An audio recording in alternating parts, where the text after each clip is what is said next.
이번 주 장마입니다. 예. 더위는 한풀 꺾여가는 분위기인데요. 예. 집값은 굉장히 뜨겁습니다. 미쳤죠. 어떻게 된 거죠, 이게 지금? 분명히 누가 떨어진다고 했는데. 누가들이 했죠. 누가들. 누구들? 뭐 40%까지 떨어진다고 볼 수 있겠다라고 할 수 있겠다. 이거 이 총선 끝나면 이제 거품 꺼지면서 할 거다 했는데 지금 이렇게 됐습니다. 총선 끝나면 떨어질 거다. 그 다음에 성수기 지나면 떨어질 거다. 맞아요. 그 다음에 보금자리, 특례 보금자리론 끝나면 떨어질 거다. 네. 이제는 이제 신생아 특례론 끝나면 떨어질 거다. 가격이 이제 좀 오르면 떨어질 거다. 그치. 그 다음에 수요가 없어서 떨어질 거다. DSR. 서털에서 DSR 되면 스트레스 받아서 떨어질 거다. 네. 그 말 믿고 지금 거의 1년 6개월째 집 못 사고 있는 사람들은 어떡하면 좋죠? 매덕이 올랐는데. 그분들이 했던 이야기들의 근거가 잘못된 거였다라는 이야기잖아. 아직도 부정하지. 그리고 이제 그런 이유도 있는 것 같아. 내가 진단을 잘못한 게 아니라 정부 탓이다.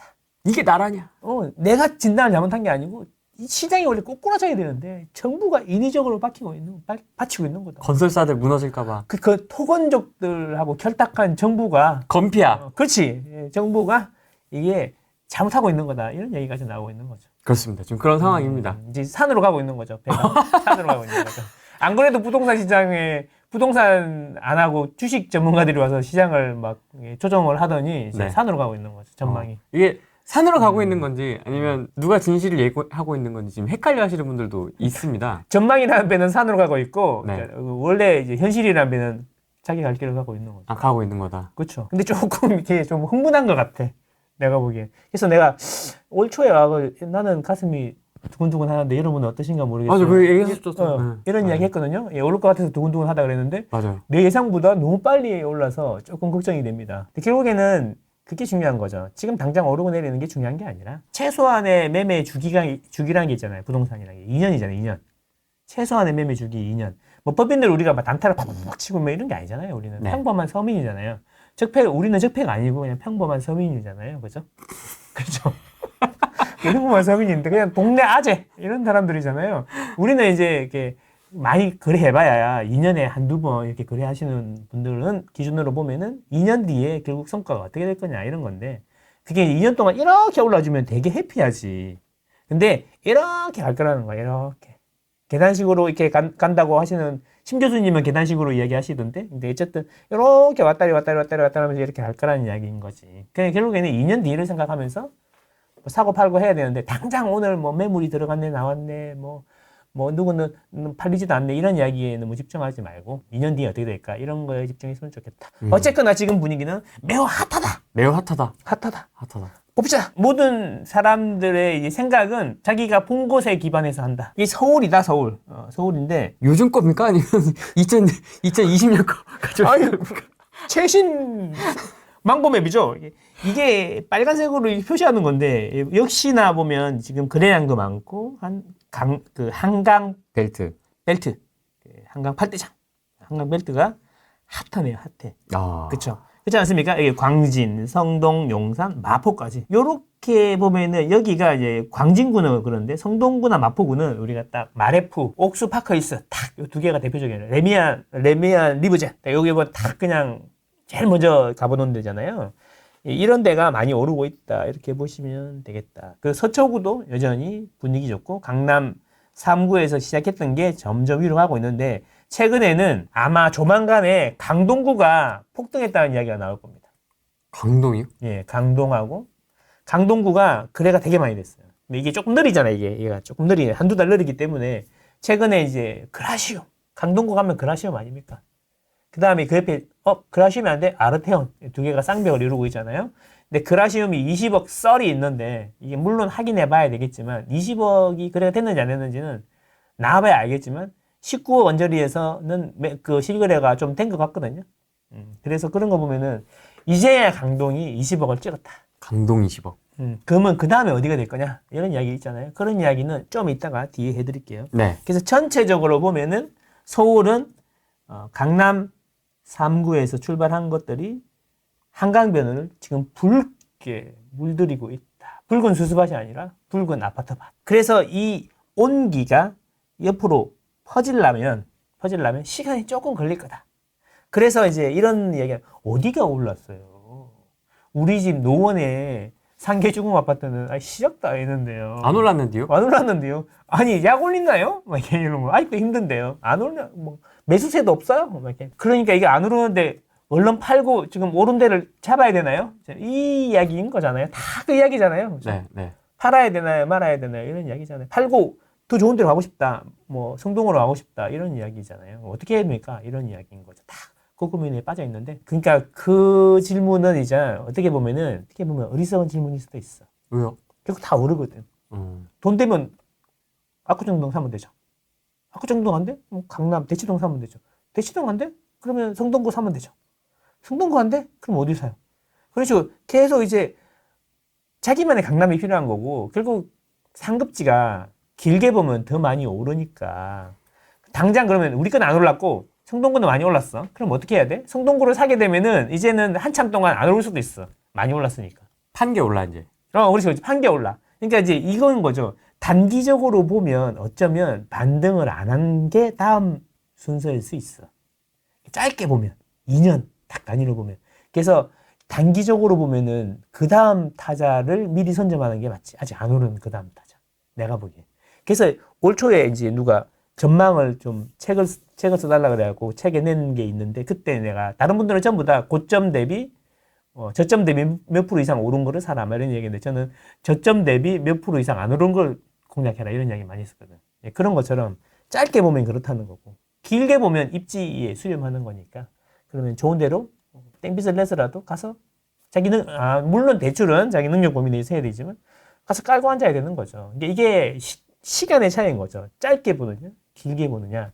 근데 이제 우리가 없어, 가진 게 없어. 그럼 어떻게 해야 돼? 2년마다 이사 다닌 비과세 전략해서 일시적 1가구 2주택 한다든가 해서 갈아타면서 계속 불려 나가는 거죠. 원래 이게 전통적인 방법이었는데 갭 투자라는 게 대유행을 하면서 조금 바뀌긴 했지만, 지금 분위기가 옛날처럼 갭 투자를 막 대대적으로 때려 막 해가지고 몇 채? 20채? 나 형님 배불러. 난 30채. 형님. 40채 형님 오신다. 안녕하십니까? 이런 분위기 아니란 말이에요. 옛날에 진짜 그랬어요. 그렇죠. 그래서 이제 강의 가면은, 자, 10채 있는 사람 손 들어보세요. 그러면 손 들고, 20채 있는 사람 손 들어보세요. 그러면, 30채, 저는 30채인데 박수 치고 막 이랬거든요. 처음에 시작할 때. 강사도 이제 대충 이제 그 레벨을 파악을 해야 되니까 그런 이야기 하고 있단 말이에요. 지금은 그런 거 아니잖아요. 지금은 이제 그냥 똘똘한 거 한 채. 어디 있어요? 20채 있는데 어디요? 저기 지방에 몇 개 하고요. 뭐 염창동, 가양동 몇 개 하고요. 여기 뭐 노원에 몇 개 하고요. 저는 대치동에 있는 집 하나. 이렇게 되는 거잖아요. 그죠? 그러니까 지금 다주택에 대해서 적대적인 그 정책들이 바뀌기가 쉽지 않다고 생각합니다. 지금 저는. 앞으로도 그럴 거라고 생각합니다. 당분간. 그러니까 이제 똘똘한 한 채 전략으로 가는 거죠. 그러니까 똘똘한 한 채 전략으로 가니까 이제 그 사람들이 이제 비싼 데만 먼저 오르는 거야, 지금. 비싼 데가 먼저 오르니까 비싼 데를 사야 되나 그러는데 못 따라가잖아. 이게 못 따라가게 되면 그러면 이제 그 다음 차선을 찾다 보니까 이렇게 이제 그 저번에 팬케이크에다가 꾸덕한 그 슈크림. 요구르트 막 요거트를 뿌리는 것처럼 천천히 이렇게 가운데 쌓였다가 천천히 이렇게 퍼지는 거지. 그런 식으로 퍼지게 되는 거지. 이제 압구정 좋은 거 못 사니까 자꾸 밑으로 차선 하다 보면 어디 있죠? 어느새 나는 이제 수지에 가 있거나 영통에 가 있거나 아니면 의정부 어디를 헤매고 있는 거죠. 서쪽으로 이제 잘못하면은 부천에 가 있거나 인천에 어디를 헤매고 있는 거죠. 그렇게 되는 거. 동쪽으로 가다 보면 이제 한강에 빠집니다. 그렇게 되는 거죠. 미사 갔다가 이제 남양주로 건너가야 되는 거고 그런 거잖아요. 네. 그래서 그렇게 되는 거죠. 무슨 이야기 있지? 그래서 제 이야기는 이제 나는 열심히 벌고 이사를 여러 번 다닐 마음이 돼 있다라면은 이제 일시적 1가구 2주택 해갖고 흐름을 잘 타야 되는데 아직 안 오른 다음 타자를 알아야 된다 이런 이야기죠. 너무 조급할 필요는 없다. 조급은 좀 해야 돼. 안 올랐다고 내. 그치. 그래야 좀 다니니까. 근데 아직 안 오른 나는 어떻게 해야 됩니까? 그러면은 실수요고 오래 거주할 거면 지금 좀 올랐다고 하더라도 상급지로 가는 게 맞고, 그게 아니고 그냥 투자를 해놓았다거나 이제 길게 안 보고 오르면 팔 거예요. 이러면은 가지고 있는 게 맞죠. 아무도 주목 안 하지만 노후계획도시는 주목을 하고 있지. 우리 옛날에 1년 전에 노후계획도시 내가 혼자 얘기했잖아. 그때 했던 이야기가 그게 언제 돼요?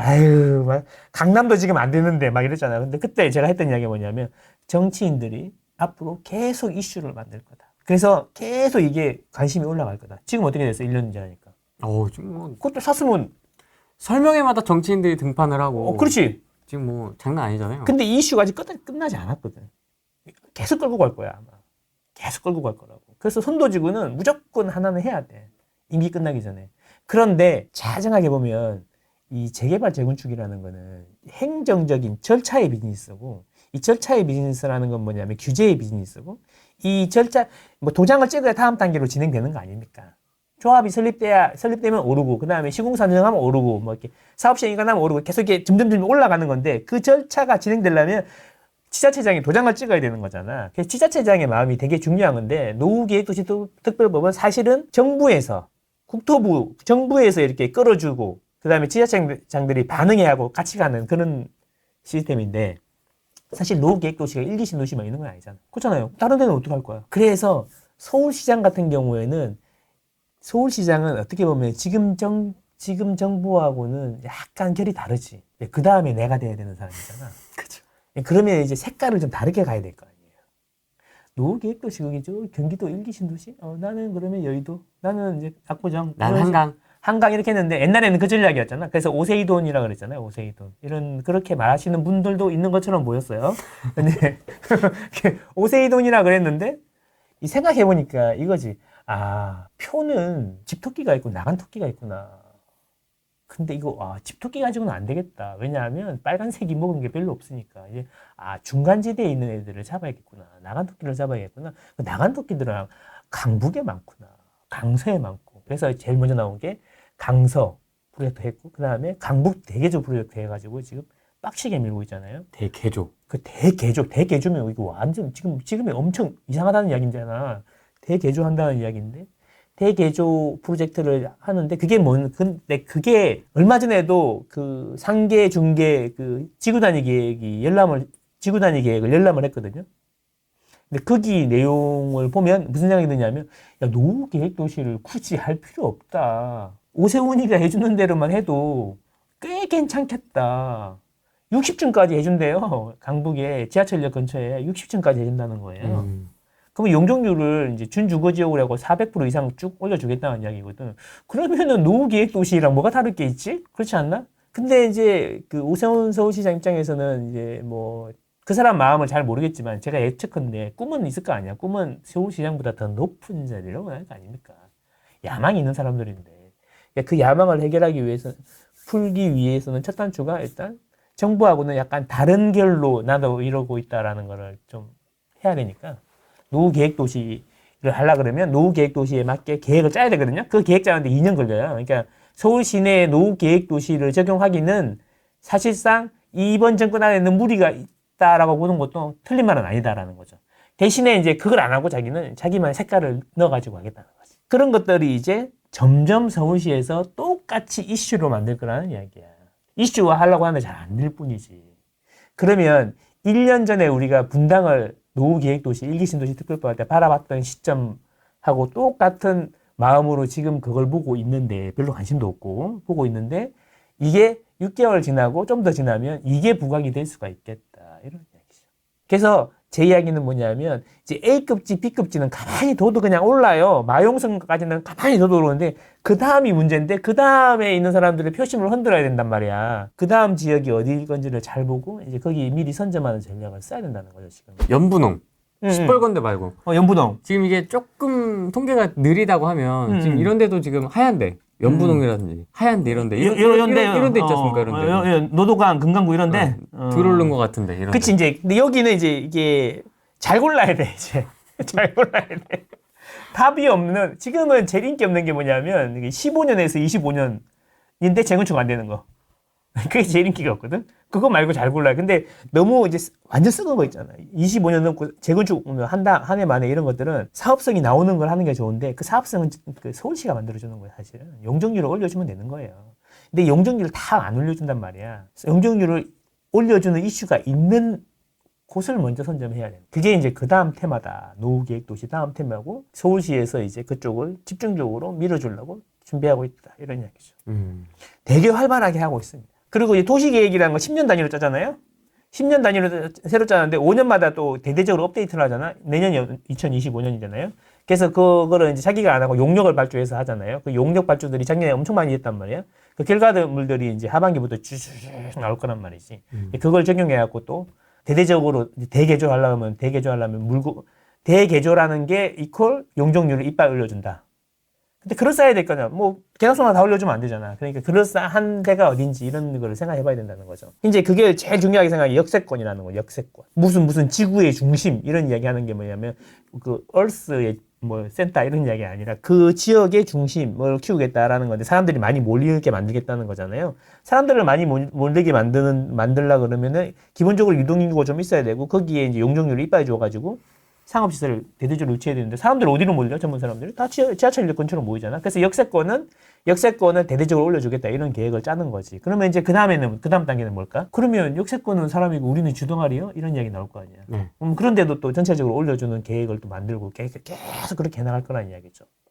결국에는 이제 서울 시내에 있는 아파트가 대부분 리모델링을 하거나 재건축을 하거나 뭐 기로에 서 있긴 한데 결국에는 다 새로 리모델링을 하건 재건축을 할 수 있는 분위기로 만들어 갈 거다라는 거죠. 길게 보면 그렇다는 거죠. 근데 그 기간이 너무 길어서 내가 기다리지를 못하겠어. 네. 그런 것들은 하면 안 되고 당장 뭔가 이슈화가 될 것 같은 걸 해야 된다는 거지. 그거 계획을 이제 상계, 중계 2택지지구 지구 단위 계획이라는 걸 탁 발표했는데 그걸 딱 보니까 그 내용이 많은 그 의미를 내포하고 있더라. 그 내용 자체가 중요한 게 아니라 그걸 만드는 이유가 중요한 거고 그 전체적인 그림이 중요한 건데 역세권을 대대적으로 개발해 주겠다는 빌미하에 재건축을 시켜주겠다 이런 이야기가. 그러니까 내 이야기는 이제 시향으로 하시면 그 마용성까지는 알아서 잘 올라가는데 그 다음 단계가 중요한 거잖아. 이제 그게 이제 가격대가 낮기 때문에 서민들이 많이 바라보고 있는 데잖아.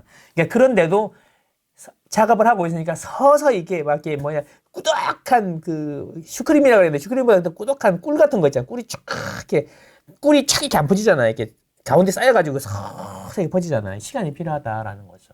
근데 우리가 최소한의 매매 주기 2년 기준으로 보면은 되게 생각보다 긴 시간이 아니다라는 거지. 그런 걸 찾아야 된다. 덜 오른 데를 찾아야 된다. 덜 오른 데이면서 가망 없는 구축은 빼고 나머지를 다시 주의 깊게 봐야 된다. 이런 이야기인 거죠. 자, 그래서 서울이 핫한데 이게 제가 보여주고 싶었던 게 서울이 핫한데 자, 이게 아까 그거예요. 6월 마지막 주에 서울시의 분위기라는 거죠. 정말 오랜만에 이런 걸 보는 것 같아갖고 언제 이랬나 한번 찾아봤거든요. 네. 그래서 한참 핫하던 때가 2021년 여름이었어. 딱 3년 전을 봤거든요. 2021년 7월달. 이거 좀 상대적으로 약해 보이는데요, 색깔이. 근데 색깔 약간 여기 봐봐. 똑같지 않아? 똑같지 않아 여기 색깔 그죠? 그러니까 내 이야기는 뭐냐면 그렇게 불타오르던 2021년 여름보다 지금이 더 색깔이 빨갛다. 통계는 똑같아요. 물론 그 사이에 이런 일이 있긴 했죠. 무슨 일이 있었냐. 통계 조작이다. 그래갖고 한국부동산원 그때 한국감정원이었지. 통계가 부적합하다 그러면서 통계를 이제 표본을 대대적으로 바꾼 적이 있긴 하지만 어쨌든 보면은 아주 정말 핫하던 2021년 여름보다 더 색깔이 빨갛다라는 겁니다. 완전히 다른데 색깔이? 그래서 너무 무서운 거야. 그래서 너무 무서운 거지. 야, 이게 내가 생각하는 것보다 너무 빨리 돌아간다. 이제 SNS에다가 와 진짜 정보의 전달 속도가 엄청 빠르다. 그리고 특히 이게 중요한 게 2021년에 트라우마가 남아있어갖고 더 빨리 움직이는 게 아닌가 이런 생각이 드는 거죠. 여러분들 쫄리지 않아요? 나는 너무 걱정되는 거야. 기다리고 있었나? 그러니까 화가 나고 막 오르기만 해봐라 그냥. 약간의 포모 같은 느낌이지. 대출만 되면 내가 다 산다. 내가 다 살 거다. 그러니까 2020년, 21년에 그 상승이 있잖아요. 차고 일어나면 5천만 원씩 올랐다. 나 킥보드를 타고 다니면서 샀다. 막 이런 거 있잖아. 따릉이 타고 다니면서 샀다. 막 이런 얘기 올라왔잖아. 완전 MZ 여기 표본 아니야. 차는 아직 안 샀는데 돌아는 다녀야 되고 따릉이 빌려가지고 띡 태그 해가지고 막 타고 와가지고 따릉이 타고 다니면서 이렇게 막 부동산 돌면서 막 이렇게 그런 거 있잖아. SNS 하고 막 맘카페 뒤지고 막 이런 거는 맘카페는 옛날 거고 요즘 SNS 하고 막 인스타 뒤지고 막 이렇게 막 그러면서 막 검색해가지고 한 거 아니에요. 가격 맞춰가지고 타타타타 검색해가지고 타타타 가가지고 매물 탁탁 보고 신랑이랑 타타탁 보고 순식간에 그렇게 막 대출을 막 땡기고 그래갖고 막 무슨 군사작전 하듯이 이렇게 샀잖아요. 없는 매물을 팍팍 긁어가지고 그래서 그 세 팀 딱 서가지고 제일 먼저 돈 넣는 사람한테 할게요 막 이러고 있고 막. 그 분위기 때보다 더 빨갛게 나온다. 물론 통계가 중간에 표본이 바뀌긴 했지만 분위기가 장난이 아니다라는 거죠. 그러면 그거는 네 생각이고라고 할 수 있잖아요. 그래서 내 생각이 아닌 게 이게 집을 사고 싶으면 문의를 하죠. 문의를 했는데 진짜 사고 싶으면 계약을 하겠죠. 그렇잖아요? 그러면 이제 결국에는 뭐냐면 거래량이 결국에는 늘어나야 되는 거야. 그래서 거래량을 봤어. 맨날 하는 얘기잖아. 거래량이 어쩌고 저쩌고 뭐 5만 7천 건인데 10년 평균이 5만 7천 건인데 지금 4천 건 가지고 막 이게 그거잖아요. 와, 나 너무 약올르지 않아? 흐름을 봐야 된다 그랬는데 6천 건도 안 돼요. 그만 꺼질 거야 이거 막 이런 이야기인데 막 비업 이런 막 이러면서 그만 꺼질 거야 이러면서 얼마나 조롱을 했습니까? 거래량 올라간다는데 에휴 2천 건, 4천 건 이러는데 흥분하지 말라고. 그렇지. 근데 6월달이 이제 5월달이 이제 4,900 몇십 건이었는데 뭐 이렇게 5천 건이 될지 안 될지는 모르겠지만 어쨌든 5천 건까지 왔고 6월달이 중요한데 6월달이 거래량이 터졌다는 거죠. 어떻게 알아요? 자 보세요. 5월 28일 기준으로 5월달 거래량이 1,809건이었다. 근데 6월 28일이 되니까 5월달 거래량이 4,919건이 됐다. 이 이야기는 집계가 다 된 건 아니지만 이게 한 2배 이상 늘어났다. 그래서 이제 6월달은 7월 말이 돼야지. 7월 말일이 돼야 다 집계가 되겠지만 그 추정이란 걸 해봐야 되는 거예요. 추정이란 걸 해봐야 되는데 그러면 5월 28일에 1,809건이었다. 5월께. 그럼 6월 거는 6월 28일에 몇 건이었냐? 2,939건이었다. 그러면 이게 몇 프로가 지금 늘어난 거야? 그렇잖아요. 몇 프로가 늘어난 거야? 1,100개 정도. 거의 한 30% 이상 늘어나, 40% 늘어나잖아요. 그러면 최종적으로 5월이 한 5천 건 정도 됐는데 거기다가 40%더 늘어난다고 예측하는 게 합리적인 거 아니야? 5사 27천? 7천? 7천? 그게 7천까지는 모르겠지만 6천 금방까지 약간 넘을 것 같다 이런 느낌이 드는 거죠. 그러면 뭐 10년 평균이 5,700 어떡할 건데 이제는 뭔 소리 할 거야 이제는 무슨 소리 하나 보자. 이제 그때는 이제 그 얘기하죠. 한 번 찍은 거 갖고는 안 된다. 추이가 중요하다고. 여러분 주식 투자 하시죠? 그렇죠. 주식 투자 하시죠. 추이가 중요하다 이게. 그러네. 이동 평균선 이런 거 얘기하고. 도대체 당신들은 어디까지 맞춰드려야 되는 거야 진짜. 계속 한 달만 찍으면 안 되는 거다. 계속 나와줘야지. 계속 이렇게 연속해서 터져줘야 이게 상승의 완전한 전환이라고 보는 거지. 한 번 터진 거 갖고는 흥분하지 마라. 라고 얘기를 하겠죠? 내가 커피 한 잔 마시고 그래서 준비한 게 또 있다. 이건 경기도입니까? 경기도입니다. 네. 경기도는 5월 28일 똑같이 5월달 거래가 5,037건이었는데 6월 28일에 11,094건. 비슷하잖아요, 서울이랑 패턴이. 그죠? 근데 6월께 이미 7,000건이다. 6월 28일에. 그래서 여기 보니까 40%가 늘어났다. 40%네. 40%가 늘어났다는 거죠. 그러면 경기도도 똑같이 서울이랑 비슷한 비중으로 늘어나고 있다라는 거죠. 와. 서울만 그런 게 아니라 전체적으로 다 그렇다는 거죠. 그래서 중요한 거는 뭐냐면 이게 매물이 감소한다는 게 중요하다는 거예요. 매물이 감소한다는 게. 근데 지금 전세 매물은 37,000건에서 와. 27,000건으로 6개월 사이에 이렇게 줄었다는 거죠. 아주 드라마틱하게 딱 이렇게 그렇죠. 일직선으로. 그러니까 근데 이제 매물이 중요한 거잖아요. 이렇게 빨리 주니까 가격이 오르는 거죠. 금리도 떨어지고 전세 자금대 저금리도 떨어지고 그러니까 빠르게 오르는 건데 그러면 이제 매매는 도대체 어떤 상황이냐? 매매도 보면은 그 4월 말부터 해가지고 추세적으로 조금씩 줄어드는 추세로 바뀌었다. 물론 이게 다시 이렇게 올라갈 수도 있다. 근데 지금 분위기로 봐서는 거래량이라든지 가격 오르는 추세로 봐서 이게 상당 기간 가지 않을까. 제일 무서운 게 뭐냐면 매물이 줄어드는 겁니다. 그래서 가격이 더 오를 것 같단 말이지. 그래서 이제 지금 이야기하는 게 뭐야. 이제 가격이 오른다고 하니까 이제 원래는 올 초에 가격이 한 40% 심하게는 40% 정도까지 빠져줄 가능성이 있다고 볼 수 있다라고 할 수 있다. 이런 이야기 많이 했잖아요. 네. 근데 그거 왜 하더라고요? 정부가 신생아 특례론을 해가지고 시장을 떠받치고 있다. 이런 이야기인 거잖아요. 그것도 들어봤죠? 일리가 있잖아요. 그렇죠? 그래서 이제 그러면 신생아 특례로는 9억 이하만 해주는데 9억 이상 되는 집이 오르는 이유는 뭡니까? 라고 물어봤을 때 뭐라 그래요? 9억 이하를 판 사람들이 9억 이상을 사서 그렇다 라고 할 수 있잖아요. 그래서 신생아 특례론이 촉매가 돼가지고 시장을 전체적으로 떠받치는 건데 이게 원래는 떨어져야 되는 건데 그래서 지금 집 사는 사람들이 너무 절대 사면 안 되는데 큰일이다. 정부가 빚을 내주고 있다. 그치. 지금. 빚을 내서 어디서 많이 들어본 것 같은데. 옛날에 그러니까요. 정부가 빚 내서 집 사라는 거냐. 어디서 많이 들어본 것 같은데. 그걸 또 하고 있다. 그렇지. 그래서 이제 니네들 이제 지금 막 달려들면 안 된다. 조바심에 달려들면 안 된다. 이런 이야기인 거잖아요. 그래서 정말 신생아 특례론이 시장을 떠받치고 있는 건지 궁금해졌어. 그 어떤 영향력. 그렇지. 그거를 내피셜이 아니라 느낌적인 느낌이 아니라 통계를 한번 알아보고 싶었어. 숫자로. 찾아봤지. 더불어민주당의 오기형 의원실 자료가 있더라 이거죠. 근데 아쉽게도 1월에서 4월까지 자료가 있더라. 봤더니 특례 대출은 29,086건이 1월부터 4월에 일어났는데 그중에 대환이 2.2조, 그다음에 매매가 1.6조. 대환이 훨씬 더 많았다. 대출 갈아타기가 훨씬 더 많았다. 자, 그래서 하지만 어쨌든 1.6조 원이 매매에 들어갔다라는 거죠. 이게 시장을 확 흔들어 놓을 수도 있는 거죠. 매매가 신규 매매인 거예요. 네, 그쵸, 대화는 그쵸. 기존에 있던 거를 이자가 싸니까 갈아탄 그치. 거고. 높은 이자를 갈아탄 거, 대출만 갈아탄 거고. 자, 그러면 1.6조 원이 1.6조잖아요. 1.6억이 아니고. 그럼 영향을 줄 수 있잖아요. 그래서 제가 다 뽑아봤죠. 같은 기간 우리나라의 아파트 매매 대금이 55조더라. 거래대금. 그렇지. 55조 원이 거래가 된 거야. 1월부터 4월 사이에 우리나라의 실거래 기준으로 취소된 거 다 빼고. 근데 그러면 비율이 뭐냐면 1.6조는 55조의 2.9%.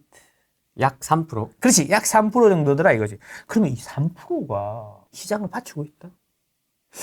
이게 물론 그럴 수도 있겠죠. 막 이렇게 나비 효과 이런 거 있잖아요. 막 나비가 한번 팍 했더니 막 6억에서 시작해서 막 7억, 8억, 9억. 나비가 뭐야 그거 막 태풍을 탁 했더니 막 저쪽에서 막 중국에 막 태풍이 불어가지고 이럴 수도 있죠. 근데 그런 거는 되게 안 된다고 못하지만 확률이 되게 낮은 거잖아. 그럼 이 3%가 시장을 끌어올렸다, 받치고 있다라고 하기에는 이게 좀 3%가 좀 그렇지 않아? 그죠? 이런 이야기죠. 호랭이가 집값을 온다 그래갖고 우리나라 집값이 난리가 났다. 이게 좀 더 아니야? 더 약한데 그게. 그러니까 그런 이야기랑 비슷한 거라는 거죠. 그러니까 그래서 이게 막상 통계를 열어보니까 특례론이 우리나라 집값을 받치고 있다라고 보기에는 조금 아쉽다. 저도 궁금했거든요. 네. 왜냐면 계속 그 얘기를 하니까 저는 이제 반대쪽 방송을 많이 듣거든요. 아침에 운동하면서. 저도 그렇습니다. 네, 오디오로 많이 듣는데 좀 듣기 힘들긴 한데 기가 썩을 것 같아. 많이 들어요. 열심히 들으려고 해요. 그러면 이제 이 얘기를 굉장히 강조를 많이 하더라고요. 정부에서 이 그러니까. 대출을 막 엄청 그러니까. 팍팍 해줘서 지금 집값이 지금 버티고 있는 거다. 부양을 하고 있다라고 해서 그러면 숫자가 어느 정도 되는 거지? 어느 정도의 영향력을 발휘하는 거지 했는데 망고쌤이 찾아봤지. 3%. 니만 그 고민을 하는 게 아니잖아요. 근데 저는 찾을 줄 모르고 검색을 해봤지. 해봤더니 그래서 3% 가지고 지금 3%가 이게 그건 좀 그런 것 같고 그래서 건수를 봤어. 건수 봤는데 이제 2만 건인데 대환이 몇 건이고 매매가 몇 건인지 안 나와가지고 내가 몰랐는데 이 건수로 보면 15%거든요. 반반이라고 보면 한 7%? 그 정도 되지 않을까? 근데 이제 이런 생각을 딱 하는 거죠. 건수도 10%가 안 된다? 근데 이런 생각이 드는 거지. 야, 이거 7% 정도, 대략 추정컨대 7% 정도의 매매 건수고, 매매 대금은 3%다. 그러면 이런 생각이 드는 거예요. 생각보다 대출을 많이 안 받는 것 같다. 이런 생각이 드는 거야. 그러니까 그 특례론 대출을 풀로 뭐 LTV 뭐 한도 있잖아. 한도까지. 맥스 한도까지 풀로 받는 사람이 생각보다 많지 않은 것 같다. 이런 생각이 드는 거지. 그렇지 않아요? 그렇죠. 그렇지. 그러면 또 연결되는 게 있지. 스트레스 DSR 2단계를 시행하면은 다 뒤진다. 날아간다. 얼마나 이야기 많이 했어. 그럼 이렇게 생각해보면 그런데 생각보다 한도까지 꽉꽉 채워서 받는 사람이 별로 없는 것 같은데. 그 스트레스 DSR 2단계라는 게 이런 거잖아요. 이제 한도가 몇 천씩 줄어든다는 이야기잖아. 사실 한도가 줄어드는 거지 한도까지 다 받는다는 이야기는 아니잖아. 그렇게 보면은 스트레스 DSR 2단계를 시행한다고 하더라도 크게 영향이 없겠다. 이런 이야기인데 마침 또 연기가 됐네, 2달. 그러면서 또 이제 이러겠지. 막 특례론으로 바치고 있는데 집값이 떨어질까봐 정부가 이제 2달 또 연기했다. 막 이런 이야기 할 거잖아. 그치? 그래서 이제 다시 또 찾아봤지. 스트레스 DSR을 찾아봤지. 얼마나 스트레스를 받을 건지. 그래서 스트레스 DSR을 2달 연기하면서 정부가 내놓은 보도 자료를 보면 잘 안 보이시겠지만 네. 영끌 차주라는 게 있어요. 영끌 차주. 영끌 차주. 영끌 차주는 뭐냐면 고 DSR, 그러니까 한도까지 팍팍하게 받은 사람이 약 7에서 8%밖에 안 된다. 스트레스 DSR, 그러니까 DSR 한도까지 받은 사람이 7에서 8%밖에 안 된다. 이 사람들이 다 날아가는 게 아니라 이 사람들 한도가 조금 깎이는 거다 이런 이야기인 거잖아요. 그러면 스트레스 DSR 2단계를 시행했을 때 그게 막 매수 수요의 심각한 3%밖에 안 되지만 거기에 심각한 영향을 줘가지고 3%가 0.1%가 되고 이러진 않는다는 거잖아. 그치? 그러면 이게 스트레스 DSR을 2단계에 시행한다고 해서 부동산 이제 그동안 빠지고 있던 게 꺼질 거다 이런 이야기 자체도 신빙성이 없었던 거지. 이걸 통계를 보니까. 그러니까 생각보다 이렇게 빡빡하게 받으신 분들이 많지 않네요. 그러니까 우리나라 사람들이 똑똑해. 대출 생각보다 안 받아. 무서워해 대출을. 그치. 어릴 때부터 나는 대출 받으면 큰일 날 줄 알았어.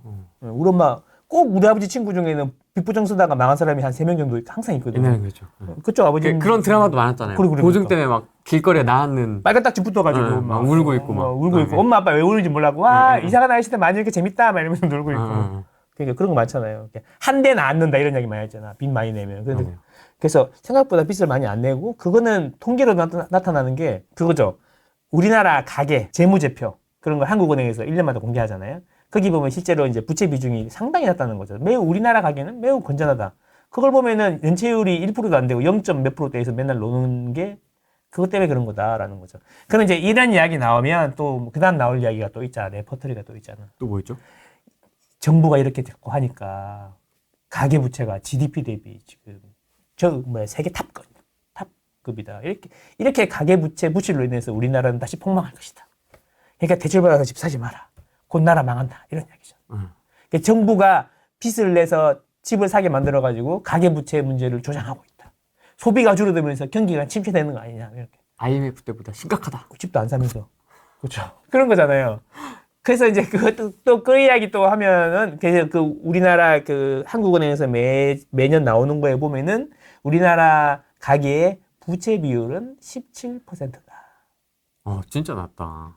100만 원 있으면 17만 원만 부채다라는 거죠. 그러니까 연체율이 낮죠. 못 갚는 빚이 아니라는 거죠. 미국의 연체율 들어보면 깜짝 놀라실걸요? 우리나라보다 5배에서 10배씩 많고 그렇습니다. 평소에. 그러니까 우리나라는 그러면 근데 GDP 대비 부채 비율이 이렇게 높은데 부채가 적다고? 그거는 우리나라가 부동산 위주의 자산으로 이루어졌기 때문이다라고 몇 번을 얘기했잖아. 부동산 위주의 자산으로 돼 있기 때문이다라는 거고 그래서 부동산 자산 대비 부채가 몇 프로냐 이런 게 되게 중요한 거다라는 거죠. 그런 이야기를 많이 들었잖아요. 그리고 미국, 일본은 현금이 많고 미국은 그 금융자산이 많잖아요. 그런 데는 당연히 금융자산 담보로 많이 안 빌려주지. 변동이 하루에도 막 상한가 하한가가 없는데 날라갈 수가 있는데 많이 빌려줘? 못 빌려주지. 근데 그러면 호주나 스위스 같은 경우에 GDP 대비 부채 비율이 높은데 호주나 스위스, 우리나라 같은 경우에 부동산 자산 비중이 높다라는 거죠.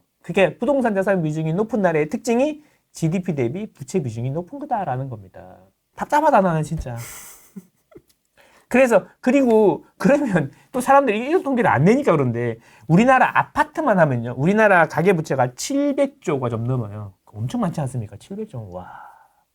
그럼 GDP가 한 700조 조금 안 된다는 이야기네. 그치? 700조면 너무 많지 않아요. 근데 우리나라 아파트 중에서도 KB 국민은행에서 시세를 제공하는 아파트만 시가총액이 6천조가 넘어요. 6천조 가까이 되면 4천조인가? 4천조 가까이 되거든요.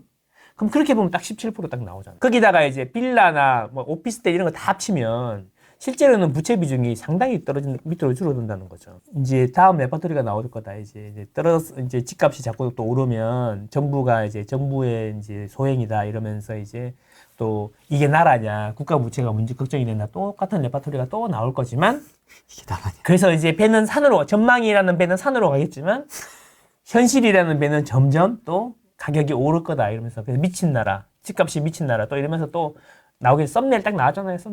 오늘도 썸네일 좀 자극적으로 뽑았습니다. 어두침침한 배경에 이러고 있는데 빛에 미친 나라 막 이러면서 또 조에서 빨고 있겠죠. 예, 그래서 그러든가 말든가 우리는 우리가 갈 길을 가면 된다라는 거죠. 그러면 지금 상황이 두 가지가 있더라고요. 상승의 후반부냐. 그래. 아니면은 상승의 초입이냐? 이게 궁금한 거잖아요. 그것도 차이가 있습니다. 상승의 후반부면 사면 돼, 안 돼? 안 되죠. 우리 또 나락으로 가는 거잖아요. 그럼 상승의 초입이면 적극적으로 집을 사야 되는 거잖아요.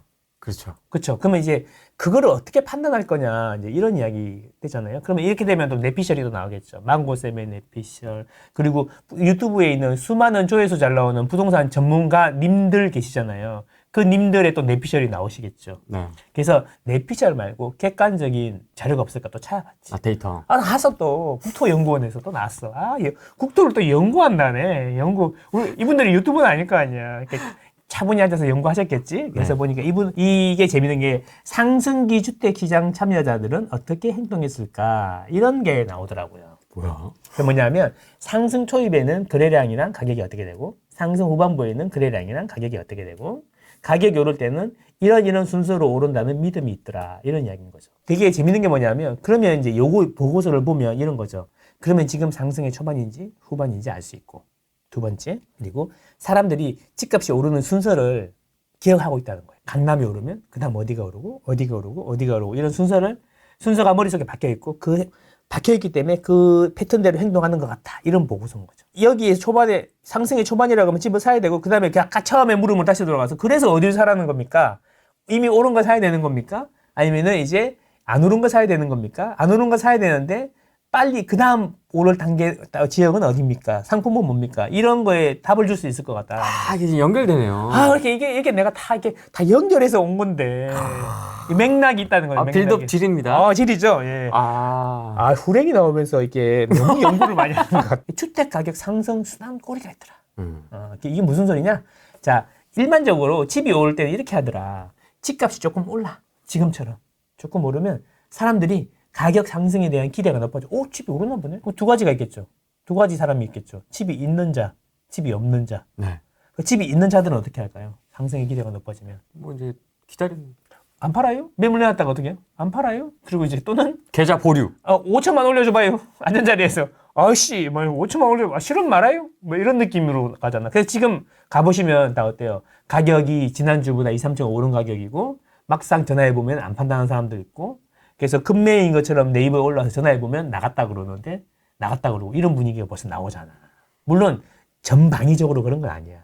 지금 아까 말한 상승의 이제 초입에서 강남에서 이제 좀 넘어가고 B급지 마용성도 많이 올랐고 마용성 쪽에서 약간 옆으로 퍼져나가는 것 같아. 경기도까지 퍼져나가는 것 같아. 그래서 오늘 경기도 이야기도 좀 이따 해줄게. 여러분이 궁금한 경기도. 서울만 있는 거 아니잖아요. 네. 그래서 이제 가격 상승 기대가 높아지면 어떻게 하냐면 파는 사람은 매물을 거두게 되고 매도를 안 하죠. 집이 자꾸 오르는데 누가 팔아요? 근데 어쩔 수 없는 사람은 갈아타는 사람만 팔겠죠. 근데 수요는 증가하게 됩니다. 자, 어떤 부동산 전문가님들께서는 이런 말씀을 하시죠. 가격이 떨어져야 산다. 이런 말씀을 하시더라고요. 원하는 만큼 와야 산다. 그렇지. 떨어져야 산다. 이런 얘기 있는데 근데 사실은 사람들은 집이 올라야 삽니다. 왜 그럴까요?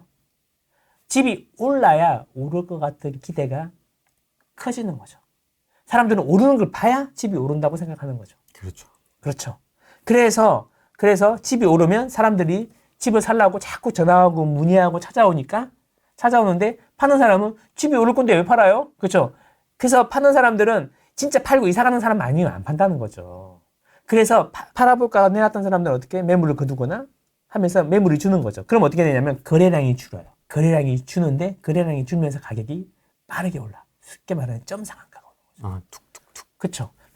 그래서 가격 상승의 말미에는 후반부에는 거래량이 줄면서 가격이 급등을 한다는 거죠. 초반부에는 그 안 팔리던 것들이 다 정리가 돼야 되니까 초반부에 상승을 하려고 그러면 이제 저가 매물들이 소진되는 시간이 필요하면서 거래량이 터지면서 가격이 오르는 거죠.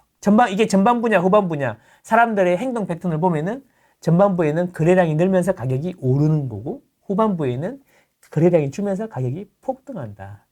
그리고 하락기에는 거래량이 줄면서 가격이 떨어진다. 이런 이야기입니다. 그럼 지금은 어떤 상황이에요? 지금 상황은 폭등은 아니잖아. 네. 그러니까 전반부가 아닌가 이런 생각이 드는 거죠. 보자. 그러면 진짜 사람들이 가격이 오르면 집을 산다고요? 말도 안 돼요. 합리적이지 않잖아요. 세상은 그렇게 합리적이지 않아요. 군중들이 이렇게 합리적인가요? 자, 봅시다. 그래서 이것도 내피셜로 하면 안 되잖아요. 데이터를 보여드릴게요. 데이터 내피셜로 하면 안 되잖아. 그지? 이제 나는 내피셜은 내피셜이라고 이야기해. 자, 봐.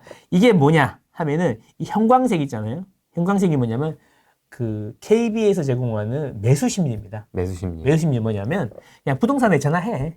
KB에 제휴되어 있는 부동산이 있어. 부동산에다 매주 입력하는 건데 부동산에서 뭘 입력하냐? 매수 문의가 많습니까? 매도 문의가 많습니까? 그래서 그걸 지수로 만든 거죠. 그 위로 올라간다는 이야기는 매도 문의보다는 매수 문의가 훨씬 많다는 이야기고 이 바닥이라는 이야기는 매수, 사는 사람은 없고 파는 사람만 많다. 문의가 많다. 이런 이야기인 거예요. 문의가 많다는 이야기예요. 그럼 요건 뭐냐? 해석은 뭐냐면 지난주 대비 부동산 가격이 올랐냐 내렸냐 KB 시세 기준으로 나타내는 거예요. 그래서 위로 이렇게 올라가 있으면 상승한 거고 아래로 내려가 있으면 하락한 거죠. 근데 이렇게 많이 겁나게 올라가 있으면 겁나게 상승, 겁나게 내려가 있으면 겁나게 하락 이렇게 보면 되는 거죠. 그럼 보세요. 이게 여기부터 보세요. 이게 가격이 올라요 내려요. 여기 보면 여기 올라가는 거죠. 올랐죠. 그러니까 어떻게 해요? 심리가 쭉 땡겨오죠. 근데 가격이 갑자기 급나가죠. 네. 여기 심리가 어떻게 돼요? 나락으로 가죠. 맞아요. 근데 다시 또 반등하죠. 네. 참 신기해. 이때가 2008년 금융위기 직전하고 2008년 금융위기 때 바로 직후거든요. 되게 급변동하던 시기죠. 쭉 달려 올라가잖아요. 그죠? 그리고 나서 개통을 한참 동안 마이너스로 가잖아요. 그때 어때요? 바닥으로 계속 기다가 이제 슬슬 추세가 올라가기 시작하니까 어때요? 슬슬 아니야. 와 집값 오른다. 에이 아니야. 아 집값 오른다. 설마 집값 오른다. 저희가 잡겠습니다. 저희만 믿으세요. 에이 또 내려간다. 그 봐 내려가잖아. 근데 오씨 또 올랐네. 와 급등한다. 강남 매물 다 사라졌다. 어머 어떡해. 이러면 계속 보면 추세적으로 보면 계속 올라가죠. 그러면서 상승폭을 계속 키웁니다. 이거 뭐냐면 가격이 올라갈 때 더 많이 오르면 오를수록 사람들의 매수 심리는 더 커진다는 걸 알 수가 있는 거죠. 그래서 떨어져야 집을 산다는 이야기는 몇몇의 이야기고요. 대부분은 올라야 산다는 거죠. 왜? 가격 올라야 일반인들은 올라야 가격 상승에 대한 기대가 커진다는 거죠. 추격 매수를 즐긴다는 겁니다. 그죠? 그 어디까지 갈까요? 돈이 지불 능력이 되는 범위까지 계속 가겠죠. 그러다 금리 한 방 딱 맞으면 지불 능력이 줄어들잖아. 그래서 가격이 내리는. 최근에 보면은 그렇게 급등을 하다가 또 급락을 하니까 어떻게 돼요? 나락으로 가잖아요. 네. 그러다가 비슷한 패턴이 비슷하죠. 오르락 내리락 오르락 하는데 보면 이 최근에 이 기울기가 무한대 같지 않아? 거의 뭐 마침 루보 그래프 보는 거잖아. 치솟고 있으면 로켓 같이. 이렇게 푸 그죠. 마치 이럴 때 같지 않아요? 물론 제가 볼 때는 여기랑 유사하겠지만 추세적으로 이렇게 보면은 오르는 추세는 확실하다. 그러면 이렇게 보면은 이제 생각해 보자. 그러면 가격이 오르고 서울이 괜찮은 것 같으니까 사람들이 집을 살라 그래. 집을 살라 그러는데 금리가 마침 많이 내려서 한도도 많이 나오네. 사마라. 지금 이런 상황이다라는 거죠. 그렇죠. 그러면 앞으로 이 금리가 계속 올라갈 거냐 이 얘기죠. 내려갈 일만 남았습니다. 내려갈 일만 남았죠. 속도의 문제지. 그렇죠. 전세 가격은 그러면은 올라가겠어요, 내려가겠어요? 금리가 내려가면. 전세는 채권이라며. 그러면 금리가 내려가면 채권 가격 올라가는 거잖아. 그렇죠. 그런 거죠. 속도의 문제고 언제 될 거고 얼마나 빨리 내려갈 거냐의 문제지 문제지 생각하는 사람 아무도 없는 거잖아요. 그거 우리 작년부터 계속 이야기했잖아. 아무도 듣지 않았어요. 그치. 시기의 문제고. 근데 우리는 이제 이렇게 천천히 내려올지는 몰랐지 사실. 이렇게 될 줄 몰랐죠. 작년 연말쯤에 한 번 정도 내려가지 않을까? 막 이러면서 막. 그렇죠. 6월에 한 번 내리지 않을까? 그러니까 막 이러고 있는데 지금 6개월 거의 1년 뭐 그걸 어떻게 누가 맞추겠어요, 그죠? 어쨌든 그렇다. 그렇게 보면은 지금 금리로 보면 지불 능력이 계속 증가하고 있는데 스트레스 서털해서도 예상을 한다 그래서 아까도 말했지만 7, 8% 정도밖에 안 준다고 보면 그리고 그 특례론이 차지하는 비중이 생각보다 매매 대금에서 크지 않다라는 걸 보면 이 추세가 계속될 가능성이 높다. 그리고 거래량을 보면은 거래량이 막 증가하면서 지금 서서히 오르고 있잖아요. 그렇게 보면 상승의 초반이지 지난 상승의 연장선상에 있는 후반부는 아닌 것 같다라는 거죠. 그래서 제가 이런 거를 기반으로 해서 적극적으로 집을 사라고 서울에 사라고 지방 이야기 안 했어. 서울에 사라고 하는 거죠. 그러면 이제 이런 댓글이 달리더라고요. 서울 빠더라. 또 서울 무세들 그만 좀 하세요. 이러면은데 내가 말하는 서울은 경기도의 일부 지방까지 다 포함한 거고 제가 분명히 지방이 안 오른다는 얘기가 아니라 지금은 서울이 더 괜찮을 거고 지방은 시간이 지나면 그때 창이 또 올 거니까 그때 되면 또 알아서 나와서 알아서 설명해 줄 거다. 그렇잖아. 지금 하는 설명이 직구다. 내가 지금 서울 사니까 서울을 믿는 거 아니냐? 아니다. 난 서울 사는 건 맞다. 오해할 수 있다. 근데 나는 지방에 집 많아. 집 많아. 물린 것도 있고 많아. 뭐 장원에도 있고 구미에도 있고 되게 많아. 제주도에도 있고. 제주도에도 있고 다 까나 물린 것도 많아. 해놨어. 그러니까 나도 지방 오르면 좋은데 타이밍이 다 있다라는 겁니다. 막 서울무세라고 하는군요. 아니 뭐 서울무세 이런 이야기 이제 나올 거니까. 그러니까 그리고 뭐 수성구니 해운대 이런 데는 금리의 영향을 많이 받고 가격이 비싸니까 많이 받으니까 그 광역시 핵심 지역들은 이미 반등을 일부 했어요. 근데 대구나 부산 이쪽은 대구는 그 안 좋다는데도 수성구는 다 오르잖아요. 근데 이제 물이 쫙 빠지고 나면 금리의 물이 빠지고 나면 이제 수급으로 가는데 그러면 이제 시간이 좀 더 걸리지 않겠냐 이런 이야기죠. 근데 이제 여기서 얘기하는 게 네. 단순히 이거 하나만 갖고 얘기하기가 좀 그렇습니다만은 이제 여기 이제 시계열이 나와 있으니까 여기서 이제 설명을 드리자면 여기 마우스로 할까요? 여기 어떤 아저씨는 여기로 보는 분도 있는데요. 여기랑 패턴이 유사하다. 비슷하다라고 보시는 분도 있고, 그러니까 이만큼이 남은 거죠. 이렇게 보는 분도 있고, 맞아요. 아니다, 여기다, 요 정도 된다라고 보는 분도 있고. 나는 거기 보고 있는 거고. 그렇죠. 근데 여기. 그래서 신중해야 된다라는 의견도 있습니다. 이분들이 이제 부동산 데이터를 본 지가 얼마나 되셨는지는 잘 모르겠지만 20년. 이 시기에 있잖아요. 20년 전에 아무것도 데이터가 없는데 무슨 이야기야. 20년 경력. 이 시기 있잖아요. 이 시기. 네. 이 시기에 서울 빼고 나머지는 다 오른 거 알아요? 지방장이었죠. 부산이랑 대구 맞아요. 엄청 올랐어요. 부산 아줌매들 엄청 올랐어요. 활동하던 시기. 그 왜 그랬을까요? 모르겠어요.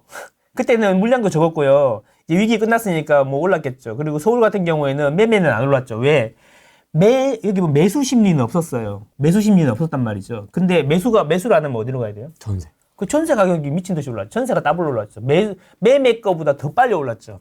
그죠? 그래서 전세가 막 올라가지고 매매를 밀어 올리기 위해서 에너지를 축적하고 있던 단계였다는 거죠. 그죠? 그러니까 매매가 안 오르면 전세가 올라요. 근데 그때는 매매가 올라야 됨에도 불구하고 매매가 떨어졌기 때문에 전세가 더블로 올랐던 거죠. 그래서 미친 전세가 나온 거고 그 전세자금 대출을 적극적으로 하던 시발점이 된 거잖아요. 지금은 어때요? 그때랑 똑같은 것도 있고 다른 것도 있지. 패턴은 비슷한데 지금은 좀 이따 내가 보여주려고 그랬는데 좀 이따 보여드릴 건데 지금은 서울 기준으로 보면은 한국감정원 데이터를 보면은 매매랑 전세가 더 빨리 올랐죠. 근데 지금은 이제 최근 몇 주 동안은 매매랑 전세랑 상승폭이 같아졌어요.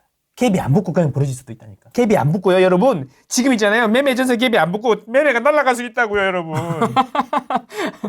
뭐 날아가거나 아니면 같은 속도로 가거나. 투자자 없이 그냥 실수요자들이 도는 거야. 그때는 실수요자들이 전세를 선호했고 지금은 실수요자들이 집을 사고 싶어 한다니까. 트라우마 때문에. 다르다는 거지. 심리가 다르다는 거지. 그래서 매매로 가느냐 전세로 가느냐인데 이럴 때는 그냐면 실수요자들이 전세로 전부 몰리니까 전세가 꾸준히 올라갔고 전세라는 건 비용이잖아. 그 비용이 차라리 전세가 이렇게 오르면 집을 사는 게 낫겠다라는 생각이 들 때까지 전세가 올랐어야 그래야 반등을 한 건데 지금은 그런 생각이 없다는 거야. 전세도 오르긴 한데 2020년, 21년의 트라우마 때문에 전세를 선택하기보다는 매매를 선택하려는 사람들이 많다는 거야. 훨씬 빨리. 그렇지. 그래서 이번에는 갭이 안 붙고 벌어질 수 있다고 계속 이야기하고 있잖아. 그래서 투자하는 사람들은 더 힘들 수도 있어. 그렇지. 이제 안 벌어지고 그냥 가버려. 그렇지. 그러니까 빨리 사야 된다니까. 어떡할 거야 이제. 근데 그렇게 가면은 상승의 폭이 옛날처럼 크진 않겠지. 그래서 계속 이야기하는 게 폭등은 없다. 폭등은 없는데 장기적으로 보면은 계속 지속적으로 우상향을 할 것 같으니까 이 추세가 적어도 서울은 최소한 2, 3년은 갈 것 같으니까 지금 사는 게 낫다. 이렇게 얘기하는 거죠. 실제로 이제 검증을 한번 해보자라는 거예요. 그래서 네. 이제 여기 이제 잠실에 있는 아파트겠죠. 어디 아파트겠죠. 우리 동네입니다. 우리 동네. 자, 그러면 이제 2012년부터 10년 사이 보면 2012년 말부터 올랐거든 사실. 그러면 이제 여기 보시면 서서히 오르고 있지 않습니까? 네. 서서히. 근데 거래량이 어때요? 이 시끄러운 거 보면 거래량이 많잖아. 많잖아. 이게 상승의 초입이다라는 거고. 그 다음에 2019년까지도 보면 거래량이 되게 많아요. 그래서 거래량이 많은 기간이 한참 동안 지속되고 났는데 이제 상승의 이거는 제가 보기에는 급매물 소화 단계 정도다. 근데 사실 이때도 투자자들은 되게 열심히 다녔어. 갭이 붙어 있어. 맞아요. 그렇죠. 근데 이제 여기서부터 이제 뭐 전세가 계속 오르고 매매도 사사사 오르니까 이제 실수요자들이 가세하기 시작한 장이 여기야. 그래서 이제 상승 전반기 이제 후반기로 넘어가는 단계인데 실수요자들이 몰리면서 거래량도 터지고 가격 상승폭은 더 커집니다. 아. 제가 보기에는 요 정도라고 보는 거예요. 요 정도라고. 지금 기준으로 보면. 지금 이 정도라고 보는 거죠. 요 단계는 생략됐다. 왜? 전세하고 매매 차오르는 과정이 생략됐다라고 보는 거죠. 그래서 상승폭이 이렇게 많이 크진 않을 거야. 왜냐하면 전세가율이 크다는 거는 전세 사는 입장에서는 그지 매매에 대한 기대가 없다면 없는 사람들이 대부분이잖아. 사실 아직 없다면 비용 차원에서 보면 10억짜리 똑같은 집인데 10억 내고 매매 사는 것보다 5억 내고 전세 사는 게 훨씬 이익이잖아. 그렇잖아요. 그래서 상승폭이 불처럼 오르진 않을 거다라고 보는 게 그랬으면 좋겠어요. 사실 좀 빨리 안 올랐으면 좋겠는데 어쨌든 저는 그럴 가능성이 높다. 상승폭은 2020년, 21년 같지는 않을 거다라고 생각하는 겁니다. 꾸준히 오를 거다. 근데 이제 이 폭등이 오고 나면은 보세요. 폭등이 오잖아요. 여기 우리 2020년 코로나 터지고 거래량 봐라. 거래량. 완전히 급감했네. 제로잖아. 이게 후반부라는 거예요. 이게 이제 점으로 찍히는 거죠. 그래서 그 부동산 참여자들의 행동 패턴으로 볼 때 지금은 상승의 초입이에요, 말이에요. 전반부예요, 후반부인 것 같아요. 초반인 것 같네요. 그래. 그래서 내가 강하게 이야기합니다. 하지만 중요한 거는 제발 옛날 2020년, 21년처럼 폭등할 거라는 생각은 하지 말고 접근하는 게 좋을 것 같다. 그러면 이제 우리는 어디를 가야 되냐 이런 문제가 또 오는 거죠. 그 이제 하락기 오잖아. 하락기도 갖고 왔나? 하락기는 보시면 거래량이 가격이 급락하는데 거래량도 급락하잖아요. 그러면 지금이 급락의 초입이라고 그러면 거래량도 확 줄고 가격도 빠져야 되는데 지금 안 그러잖아요. 그러니까 그렇게 도대체 폭락은 언제 오냐고. 왜 계속 2년째 밀리고 있냐고. 나는 궁금하다. 1년 6개월째 왜 계속 뒤로 밀리냐고. 난 궁금하다라는 거지. 그렇죠? 2023년 상반기에 제가 와가지고 이 떨어진 거는 뭐 많은 전문가들 그거 봐라 내가 뭐라 그러냐 떨어진다 그러지 않았냐. 근데 떨어진다고 하지 않았냐의 말에 집중했지만 그분들의 근거는 뭐였어요? 집값이 소득 대비 너무 비싸다. 피하야. 주택 구입이 너무 부담이 된다. 주택 구입 부담 지수. 수요가 없다. 거래가 없다. 다 그런 이야기였잖아. 근데 사실 집값이 떨어진 이유는 수요가 없는 것도 아니고 PIR 때문도 아니고 금리 급등으로 인한 전세가 폭락이었지. 전세가 폭락으로 인해서 매매가를 같이 역전세 때문에 집을 던지는 바람에 금매로 던지는 바람에 매매가도 같이 동반 폭락한 거잖아요. 그래서 보면 전세가 먼저 훨씬 더 많이 빠지고 매매는 그보다 전세보다는 조금 빠진 게 전세가 내려가면서 끌어내리는 거기 때문에 물귀신이 땡기면 물귀신이 제일 깊이 있는 거고 물귀신 다음에 있는 거 아니야 내가. 전세가 물귀신이 된 거지. 그래서 매매는 전세보다 덜 떨어진 거죠.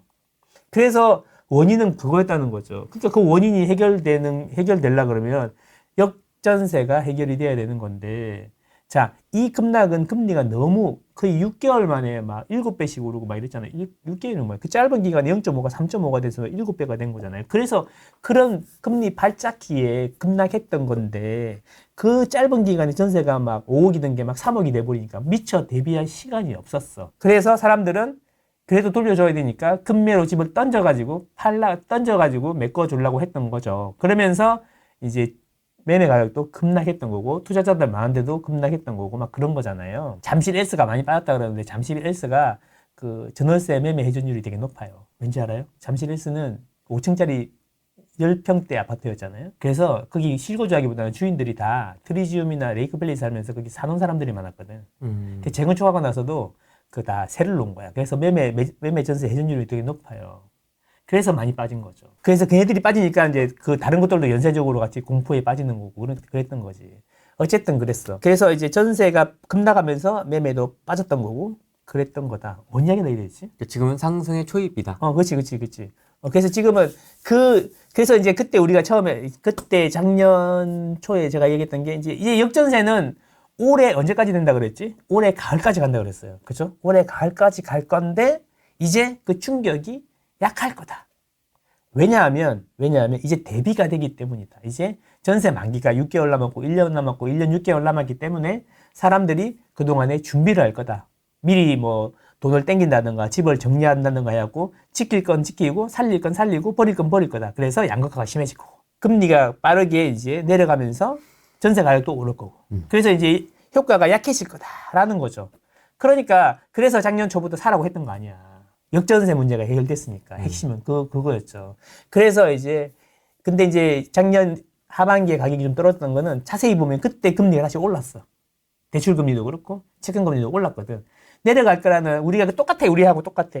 그 기준금리가 내려갈 거라는 기대가 컸었는데 작년 하반기가 되면서 오히려 올린다는 이야기가 많이 생기면서 기준금리가 안 내려갈 수도 있겠다 싶은 생각이 들기 시작하면서 채권금리가 다시 올랐지. 그러면서 대출금리도 오르고 대출금리가 오르니까 부담되고 하니까 집도 안 사고 그러면서 다시 소폭 내려갔다가 이제 연초가 되니까 또 다시 금리 내려가고 그러면서 다시 집값 오르고 이렇게 됐던 거죠. 그래서 지금은 100% 금리에 놀아나고 있는 장이라니까요. 근데 하반기에 두 번 내려가 나오면 그때부터는 금리 영향이 점점 약해지면서 이제 수급으로 갈 건데 그러면 수급이 꼬여 있는 데가 어디냐 이거죠. 그것도 서울이다라는 거죠. 지방은 그러면 수급이 지금 적냐, 입주 물량이 적냐 많다는 거죠. 근데 지방은 딱 봐도 올해 안에는 서울이 맞다라는 거, 경기도가 맞다, 서울 경기도가 맞다라는 겁니다. 이렇게 주장했던 거지. 계속 이렇게 주장하셨죠. 앞으로도 그리고 이제 올 연말이나 내년 초부터는 지방에 이제 돌아볼 때가 생기겠죠.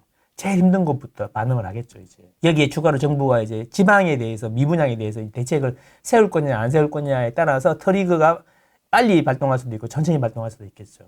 근데, 뭐, 지방 미분양이라고 딱히 뭐 혜택을 줄 것 같지는 않아요. 지금 포지션으로 보면. 그죠? 오히려 더 좋아요, 그게. 오히려 좋아. 여유있게 돌아보면 되니까. 지금 뉴스 기사나 이런 걸 봐도 지금 온통 집값의 초점이 서울이잖아요. 그 지방은 거의 뭐 지금 안중에도 없는 것 같은데. 아우로 안중이죠. 살려주고 싶은 생각도 없어, 지금 보니까.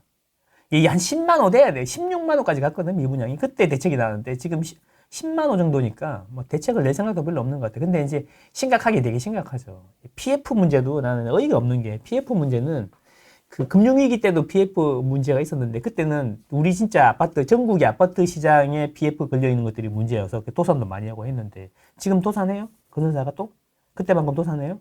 그때는 어느 정도 수준이냐면 아침에 라디오 키잖아요? 그러면 100대 건설사 중에 오늘은 누구누가 많이 있고 이런 이야기만 계속 나왔어요. 1년 동안 들었거든요. 지금 도산하는 데는 되게 중소업체 이런 데, 태영 이런 데가 한 달에 몇 개씩 망했다고.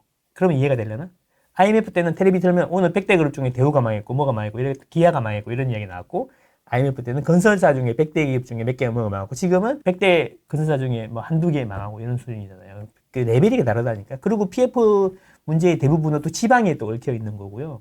서울이나 수도권의 PF 문제로 힘든 데는 별로 없다는 거고.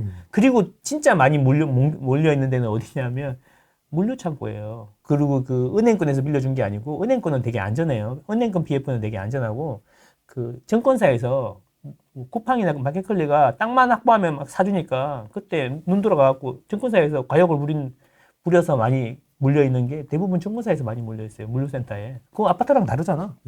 그래. 그러니까 맨날 부동산 하는 사람들만 욕심 많다는데 증권회사에서 많이 몰렸다니까? 이게 사실을 인정을 못 해. 뜯어보세요. 그리고 이제 뭐 137조 원이 뭐 200조 원이 그러는데 실제로 부실한 거는 30조 정도 된다고 하는데 심 교수님도 말씀하시더만 은행권 작년에 순이익이 30조라고. 근데 망했잖아요. 그런 이야기죠. 너무 이렇게 과장하는 것 같다, BF도. 서울 빌라 경매 폐차라고 왔어요. 망고쌤님 강의 신청 가야겠네요. 강의 소개 좀 해주십시오. 7월달에 특강하신다고 들었습니다. 아, 예. 그래서 도대체 어디를 사라는 거냐? 막 이런 이야기에 대한 맨날 이제 뜬구름 잡는 이야기만 하지 말고 답을 달라. 이런 분들이 있어갖고 그러면 이양할 거, 그러니까 롯데타워 있잖아요. 우리 집 바로 옆에. 네. 롯데타워 가까운데 그 시그니엘 밑에 있는 스카이 31이라는 컨벤션 센터 쫙 그 송파구 풀뷰가 보이는 데 있어요. 거기서 대관료가 왜 이렇게 비싸냐? 싼 데서 하셔도 되는 거예요. 아니 멋있게 한번 해보려고.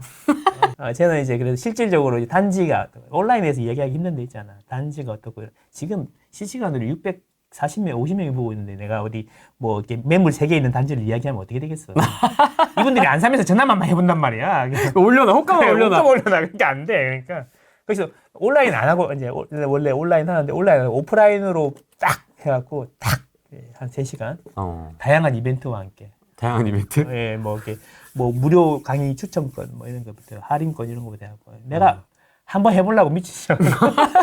재밌을 것 같잖아. 약간 강의라기보다는 약간 콘서트나 축제 이런 느낌으로 한번 해보려고 그래. 아, 상승 축제입니까? 그동안에 여러분들 많이 고생하셨습니다. 이제 고생했잖아 그동안에 사실. 얼마나 조롱받았어 우리가. 그렇죠. 아이 꽃이다 이러면서 아직도 이게 우리를 안 믿는 우리를 조롱하는 사람들 많지만 우리끼리는 정신승리 해야죠. 뭐 정신승리보다 뭐 집값이 오르니까 뭐 일단 좀 승리하고 있는 것 같긴 한데. 아니 뭐 폭락한다는데도 강의하는데 뭐. 폭락하신다는 분들도 잘 몰랐는데 강의하시고 그러고 막 엄청 강의하니까. 뭐 이렇게 뭐 멤버십 이런 거 해갖고 막 몇 억씩 버시고 그러시더라고요. 네. 와 부럽다. 나도 하락론이나 할 걸. 나는 하락론을 못해. 네. 아닌 것 같은데 어떻게 하나, 그죠? 네. 떨어지면 이제 제가 하나 꿈이 있다면, 예, 다음 하락이 왔을 때 맞춰서 제발 좀 집 좀 파세요. 이런 이야기를 할 때가 왔으면 좋겠다. 그때는 꼭 맞췄으면 좋겠다. 그래서 쉽지 않지 않을까? 후레이가 나를 디스하겠지만, 왜 디스요? 아니, 그 내려간다 그러면 안 좋아하잖아요. 저는 상관없습니다. 그래? 네. 하락이 올 때, 그때 한번 꼭 맞출 수 있게 노력을 많이 해야겠다. 저는 언제나 중립 포지션입니다. 네. 항상 게스트한테 맞춰드리는 맞춤형 인터뷰. 마이크 끄면 안 그렇잖아. 카메라 끄면 또 한승질머리 하죠, 제가 또. 네. 카메라 앞에서는 네네 하고 있지만. 이제 자기도 이제 돈 좀 벌어야지. 지금 맨날 고생만 하고. 라이브 말이야. 꺼지면 그냥 아주 그냥. 라이브 꺼지면 냅다 그냥. 승냥이처럼 달려듭니다. 이제 집이 오르는 순서가 있다라는 거고, 그 순서가 사람들에게 각인이 돼 있더라. 그래서 힌트를 얻는 거지. 자, 강남 3구가 오르면 그 다음에 판교 분당이 오르고, 그럼 용인 수지가 오르고 용인 기흥이 오르더라. 이런 경로가 있다. 그리고 사람들한테 이게 각인이 돼 있다. 경부고속도로 그렇죠? 느낌이네요. 똑같죠? 또 강남 당구에서 항상 시작이죠. 하면 과천 판교가 오르고, 그 다음에 평촌 인덕원이 오르고 3번이 오르고. 옆으로 이렇게. 그렇죠. 이거는 4호선 라인이죠. 판교만 빼면. 그 다음 목동, 과천. 뜬금없이 목동이 왜 나왔는지 모르겠지만 과천은 계속 나와요. 목동이 왜 나왔는지 모르겠지만 목동, 과천이 오르고, 그 다음 광명, 송도가 오르고 시흥까지 오르더라. 시흥. 이런 게 사람들 머릿속에 각인이 되어 있다. 그래서 사람들이 강남 3구가 오르면 과천 판교를 사고, 과천 판교가 오르면 평촌 인덕원을 사고, 3번을 사니까 이 순서가 여기 오르고 여기 오르고 여기 오르고 여기 오르더라. 이게 각인이 돼 있더라. 그리고 실제로 이렇게 행동하더라. 이런 이야기입니다. 근데 이거를 이제 알았어. 저는 이런 것도 좋지만 여러분이 아주 쉽게 알아내는 방법이 있다. 이게 뭐냐면 이 생활권의 문제라는 거죠. 생활권. 비슷한 생활권끼리 오릅니다. 뭐냐면 사람들이 그쪽으로 왕래를 하기 때문에, 예를 들어 내가 판교에 직장이 있어요. 그러면 지금은 게임 업계에 계신 분들이 나이가 좀 많아. 꼬장꼬장한 프로그래머들이 많거든. 40, 50대들까지 많아. 근데 예전에는 20, 30대가 많았단 말이에요. 네. 그런 분들 소득이 적잖아요. 그럼 판교에 출퇴근을 해야 돼요. 그러면 집을 어디서 구할까요? 일단 판교 프로지오 그랑물 25억짜리를 그냥 현금으로 딱 사면 되죠. 사장님 빼고는 안 되잖아. 그러면 어떻게 해야 돼? 그러면 이제 일단 바로 그 지하철을 한 정거장 타고, 초반에는 판교는요, 차 타고 다녔어요. 판교 그 지하철 뚫리기 전에는. 그래서 막 건물 옆이 처음부터 주차장이었어요.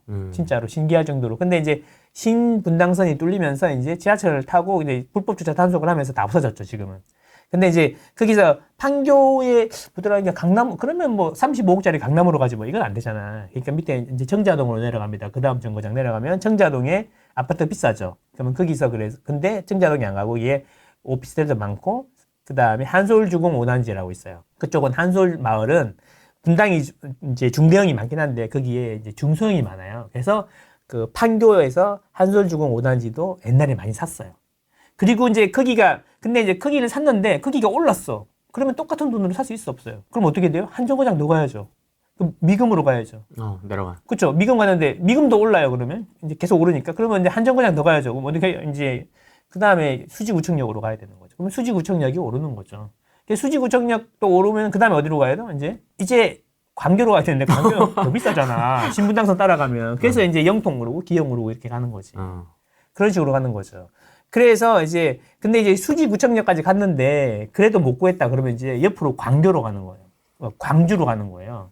경강선을 타고. 그래서 저는 이게 생활권이고 지하철을 따라서 시세가 이렇게 흐르는 거다, 이런 이야기예요. 이게 되게 중요한 게 뭐냐면 지금 여기 보면 다 남쪽으로만 해놨잖아. 네.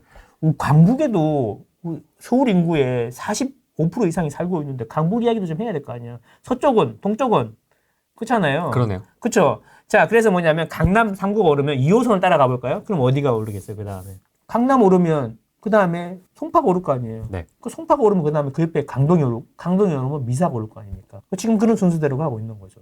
지금 이제 송파까지 다 올랐고 강동 그라시움하고 아르테온이 이제 곧 나올 건데 이제 고점을 찍었단 말이야. 거의 20억까지 이제 거의 찍었단 말이에요. 그래서 내가 작년에 20억 갈 거라고 이렇게 얘기했는데 20억 찍었단 말이에요. 그럼 그 다음 어디겠어요? 너무 뻔하죠. 미사잖아요, 미사. 그래서 미사에 대량 거래가 발생했단 말이에요. 그 다음엔 또 어디일까? 그럼 남양주로 넘어가겠지. 이런 생활, 8호선 생활권으로 이렇게 5호선, 8호선 따라가잖아요. 그죠?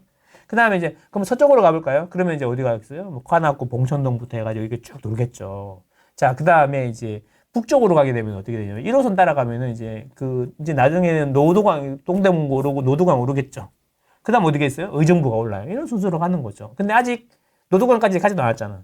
그러니까 의정부는 노도강 다음에 오르겠죠. 걔 만약에 지금 노도강에서 좋은데 괜찮은 곳이 있다 그러면 그런 데다가 미리 선점을 하시면 될 거고, 거기가 오르면 늦었다 싶은 사람들은 의정부로 가야 되는 거죠. 의정부의 대장 아파트도, 내가 생각하는 대장 아파트도 지금 가격이 되게 많이 빠졌고 캡도 되게 많이 붙어 있거든요. 근데 지금 들어가기에는 지금보다는 조금 이따 들어가는 게 맞다, 이런 이야기죠. 신축에다가 대단지에다가 인프라 쫙 깔려 있는데 싸단 말이야. 사요? 조금 있다가 같이 한번 하자니까. 돈 생기면 우리 같이 가서 여기 염창 가약이 오른 거는 9호선이 생겼기 때문에 그 여의도로 가는 수요라든가 강남으로 가는 수요를 받아서 그런 거고, 7호선 부평이 이제 오른 거는 7호선이 생기고, 이제 부평이 오른 거는 7호선 수요가 이렇게 7호선을 타고 이제 직장 다니는 수요가 그 가격, 돈이 없으면 계속 그렇게 뒤로 밀려 나가면서 이렇게 되는 거지. 근데 이제 좋은 것부터 사기 때문에, 그렇잖아요. 멀리 안 가고 싶잖아. 근데 멀리 안 가면 비싸잖아. 그래서 이제 순서대로 이렇게 오르는 순서가 있다라는 겁니다. 그러면 지금 7월 초 기준으로는 지금 여기에서는 어디까지 지금 이제 분당은 되게 조용했는데 네. 갑자기 핫해졌어. 선도지구 때문에. 물론 분당 중에도 역 가까운 데는 많이 올랐고, 저 뒤쪽은 이런 데는 안 올랐지. 선도지구 굉장히 치열한 데는 또 올랐고. 이게 선도지구라는 게 뭐냐면, 동의서를 얻는다는 게 뭐냐면 기대감을 심어주는 거고, 기대감이 크면 매물이 줄어드는 효과가 있어요. 그래서 동의서 걷는 게 계속 정치적인 이슈를 만들고 하는 게 가격을 올릴 거다라고 하는 게 결국에는 매물을 줄이는 효과가 있기 때문에 내가 그런 이야기 하는 거야. 그래서 이제 열심히 걷고 이런 데는, 가까운 데서 열심히 걷고 하니까 그런 데는 매물이 줄어들면서 호가가 자꾸 올라가는 거고, 실제로도 거래가 되는 거고, 옆으로 나가면은 이제 그 막 활발히 활동하지 않는 데 있잖아요. 그런 데는 아직도 조용하고 그런 거죠. 우리는 왜 올라요? 선도 지금 막 펌프 넣지 마요. 우리 집은 하나도 안 올랐어요. 그런 이야기 나올 수 있는 거. 근데 시간이 지나면 어떻게 되겠어요? 결국 또 크기도 오르겠죠. 동네 내에서도 순서가 있고요. 동네 칸에도 순서가 있고, 동네 칸에만 순서가 있는 게 아니라 상품 간에도 순서가 있다는 거죠. 이걸 좀 이해해. 상품이라는 건 뭐냐면 신축, 구축, 재개발, 재건축, 축축축, 이렇게 3축 이렇게 있잖아요. 그런 것들이, 그런 것 안에서도 오르는 순서가 있다는 거야. 그러면 요게 무한으로 반복된다 이거지. 이게 프랙탈 이론이라고 그러는데, 뭔 소리냐면 이걸 이제 응용을 하면 이렇게 되는 거야. 강남에 신축이 다 올랐어. 반포에 신축이 다 올랐어. 그러면 이제 그 다음에 강남에 구축이 오르는 거죠. 신축이 올랐으니까 신축을 못 사니까 구축을 사게 되잖아요. 그래서 구축이 오르는 거죠. 그죠? 그러면 그 타이밍이 되면은 성동구에 신축이 올라. 그러니까 B급지에 A급 상품이 오르는 거죠. A급지에 B급 상품이 오를 때. 그래서 지금 보면은 이제 우리 톡방에서도 물어보시는 게 이제 그분들이 뭐 대치 레미안 팰리스를 물어보거나 아니면은 뭐 원베일리를 물어보지 않아요. 그게 올랐으니까 그럼 그 옆에 이제 재건축하지 않아야 했고 가격이 상대적으로 싼데, 또는 대치동에서 아이들 키우기 좋은데 가성비 넘치는 데가 어딜까요? 이제 A급지, B급지를 문의한다는 이야기는 결국 성동구의 레미안 리버젠이나 옥수 파크힐스, 마레프 이런 데가 가격이 오르고 있다는 이야기하고 똑같은 거죠. 그 이야기가 끝나고 나면 그 다음에 그라시움 이야기가 나오는 거죠. 그래서 지금 그라시움 이야기가 나오는 거잖아요.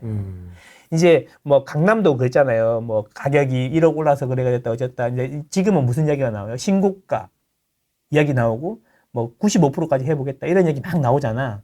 그 이야기는 뭐냐면 결국 B급지에 지금 A급지가 가격이 빠르게 오르고 있다, 거래가 되고 있다 이런 이야기가 동의어인 거야. 그러면 지금 이제 마용성의 신축들 위주로 많이 물어보시고, 그 다음에 구축들도 이야기가 일부 나오는 걸로 봐서 이제 그 윗단계에 있는 것들의 A급지들 또는 신축들 이런데 문의가 많고 이제 거래가 본격적으로 터지는 것 같다 6월 달에 이런 이야기. 힌트 많이 나왔다. 그치, 힌트 많이 나왔단 말이야. 근데 그래서 구체적으로 지금 현기증 난단 말이에요. 그래서 어디냐 그건 이제 고정 댓글을 확인하셔라. 네. 그리고 이제 그러면 이제 또 7월 달 되고 8월 달 되면 또 그 다음 때가 있겠죠. 이제 그러면 그 단지들 중에 또 결정장애들 있잖아. 뭐 꼭 이래요. A 있고 B 있는데 뭐 해야 돼요? 그래서 이거 아무거나 하세요. 가봤더니요 선생님 A는 좀 올랐고요, B는 안 올랐더라고요. B 해요? 제가 챗 GPT가 아니잖아요. 실시간으로 물어보면 실시간 답변을 드릴 수는 없잖아요. 그러니까 스스로 보는 눈을 키워야 되는 거고, 이게. 그런 거죠. 그러면 이제 7, 8월 달 되면은 7, 8월 달에 맞는 이제 온기가 퍼져 있는 오르기 직전인 이런 데를 또 이야기해주고 또 뭐 이렇게 가을 되면 또 계속 업데이트가 되겠죠. 뭐 주구장창 몇 년 동안 대치동의 미래, 대치동의 대치레미안 팰리스를 사십시오. 입지 넘버원 이런 데를 사세요. 이런 이야기는 누구나 할 수 있어요. 그죠? 압구정 좋다는 이야기를 누가 못해. 근데 그 압구정 좋다는 이야기를 해야 평생 그 뭐라 그러냐 리스크가 별로 없어. 안 까요. 그렇죠. 박제 안 당해. 그러니까 그 이제 딱 대신에 이제 뭐 연끌 오적 이런 이야기 들을 수 있겠지만, 근데 이 세계에서는 역시 시간 지나고 나니까 역시 네 말이 선생님이 맞았다. 최고입니다. 이렇게 그때 내가 50억만 있었다면 벌써 샀을 건데 3억밖에 없어가지고요. 막 이런 이야기 하겠지. 그래서 이제 이 ABC를 드디어 자블레 나왔다. 자블레. 지난번에 못해가지고. 못해가지고 자블레 나왔다니까. 여기 이제 이렇게 좀 그려볼까요? 오랜만에. 자, 그림 한번 그려볼게요. 못 그리는 그림이지만, 자, 여기가 A급지고 여기가 B급지야. B급지. 그럼 가격이 이렇게 차이가 많이 나겠죠, 이렇게. 가격이 예를 들어 여기 5억 차이 난다고 쳐봐요. 근데 이제 하락기가 오면 어떻게 되느냐면, 하락기가 오면 이렇게 됩니다. 이거 다음 단계로 어떻게 되는 거지? 하락기가 오면 이렇게 되는 거죠. A하고 B가 붙어요. 쪼그라들었어. 그렇죠. 이제 차이가 이제 5억이 아니라 3억이 나는 거죠. 그러면 B에 있던 사람들이 A를 사요, 안 사요? 사죠. 그러면 다시 이렇게 되는 거죠. 다시 펴졌어. 그치. 그러면 이제 여기가 B가 되고 그 뒤에 C하고 C에서 B를 사게 되겠죠. 그런 식으로 해서 이렇게 이렇게 하면서 결국에 지나고 나면은 10억이던 게 이제 15억이 돼 있는 거죠. 전체적으로 이렇게. 그래서 지금은 뭐냐면 서울 기준으로 보면은 벌어져 있다가 오므렸다가 A하고 B 오므렸다가 다시 벌어지고 있으니까 이제 B하고 C가 오므렸던 게 이제 펴지는 순서가 되겠죠. 그래서 서울이 끝나고 나면 이제 경기도로 넘어가겠죠. 그래서 다음 이야기가 경기도다. 빌드업 지리고요. 와, 그러면 이제 선생님이 알겠습니다. 현기증 나니까 빨리 경기도 이야기 좀 해주세요. 그렇죠. 현실적인 이야기 해보세요. 저는 서울 무세가 아니고요. 서울이 먼저 오르니까 서울 이야기를 하는 거고요. 이제 경기도로 퍼지고 있으니까 경기도 이야기를 해볼게요. 경기도에도 제가 말하는 서울은 몇 번 이야기했지만 서울 플러스 서울에 붙어 있는 분당이라든지 과천이라든지 그다음 평촌이라든지 이런 동네는 저는 서울이라고 이야기합니다. 하남 미사도 저는 서울이라 생각합니다. 광명도 서울이라 생각하고 그렇게 생각하시면 돼요. 한눈에 봐야 돼요. 북쪽은 어때요?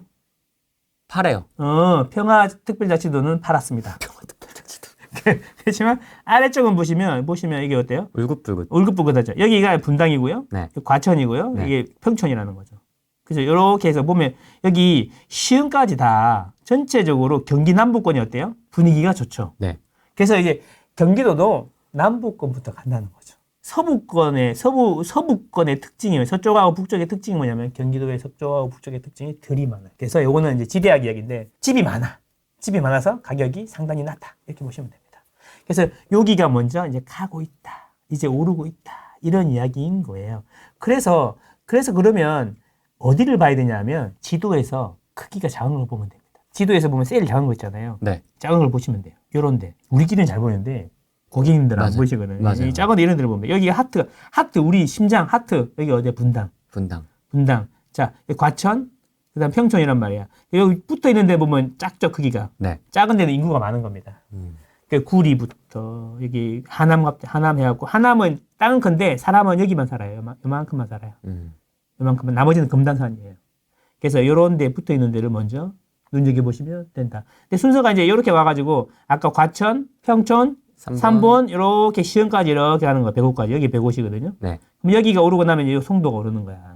이렇게 전달이 되는 거. 물론 이번에도 시흥이 조금 먼저 오를 것 같기도 한데 시간이 좀 지나면 지금은 이제 반등이 송도가 심하긴 했지만 어쨌든 여기는 비슷하게 가더라 이런 이야기죠. 그래서 지금은 여기에 가고 있으니까 여기에서 A급지를 알아보시고 많이 올랐으면 이제 여기에 B급 상품을 보면 되는 거죠. 약간 좀 과천 갔는데도 과천에도 재건축 오래전에 한 거 이런 거를 이제 가격을 좀 보시면 되겠다. 분당 같은 경우에도 선도지구 열심히 하고 있고 동에서 많이 걷고 있는 데가 매물이 더 줄었을 거다. 역 근처 이런 데가 특히 그렇겠죠. 그런 식으로 접근하시면 되겠다라는 거죠. 경기도도 그래서 남부권이 좋다. 이런 흐르는 순서가 있다고. 의정부는 왜 말 안 해줘요? 의정부는 아직 시작 안 했으니까 얘기 안 하는 거야. 순서가 다 있다. 제가 서울 무세가 아니다. 저는 돈 되는 것만, 돈 냄새만 맡고 다니는 사람이다. 그래서 지금은 이제 선도지구가 선도하고 있죠. 네. 선도지구라 그러면 선도지구 중에서도 지금 솔직히 느낌이 오는 데가 몇 군데 있잖아. 그 분당만 열심히 하고 있는 것 같은데 이제 기준이 나오고 나니까 이제 평촌 이런 데도 조금 움직이는 것 같고 일산에도 몇 개 있어. 일산은 그냥 사전 컨설팅 단지 이 단어만 생각하면 되겠지. 그쪽만 좀 관심 있는데 수익률이 어떻게 될지는 나한테 물어보지 마시고. 자, 그렇다. 그래서 이제 지금은 분당, 평촌 일부만 관심이 있는데 분당은 춘추 전국시대다. 이게 어떻게 될지 모른다. 누가 될지 모르겠고 평촌 나머지들은 어느 정도 윤곽이 나와 있는 거 아닌가 이런 생각이 좀 듭니다. 그거는 이제 구체적인 거는 저한테 물어보지 마시고 그래서 지금은 작년부터 말씀드렸지만 선도지구 이슈를 계속 끌고 나갈 거기 때문에 선도지구 위주로 가고 있고 그 다음에 신축 대단지가 핫하다. 그냥 신축 대단지가 핫한데 어디가 신축 대단지가 많은데 상상해 보세요 여러분. 상상 어디가 많아요? 광명 많죠. 광명 이야기 나오면 그 대척점이 있어요. 반대쪽에는 미사 이야기예요. 미사. 그죠? 강동 이야기하고 그죠? 광명도 SK뷰 이런데 거래량 늘었고 미사도 마찬가지로 자세히 보시면 거래량 갑자기 늘어난 데가 있는데 통계는 아직 안 잡혔을 거예요. 예. 그리고 그 다음 뭐지? 성남, 구성남 맨날 물어봐. 구성남 어디예요? 산성 프로지오 있는데 산성역 인근이 제일 재건축된 게 많고 제일 신축이 많은데 거기는 지대가 되게 높아. 그래서 안 내려오면 돼. 그 위에 인프라가 다 있어. 안 내려오면 돼. 그래서 거기서 다 해결이 돼.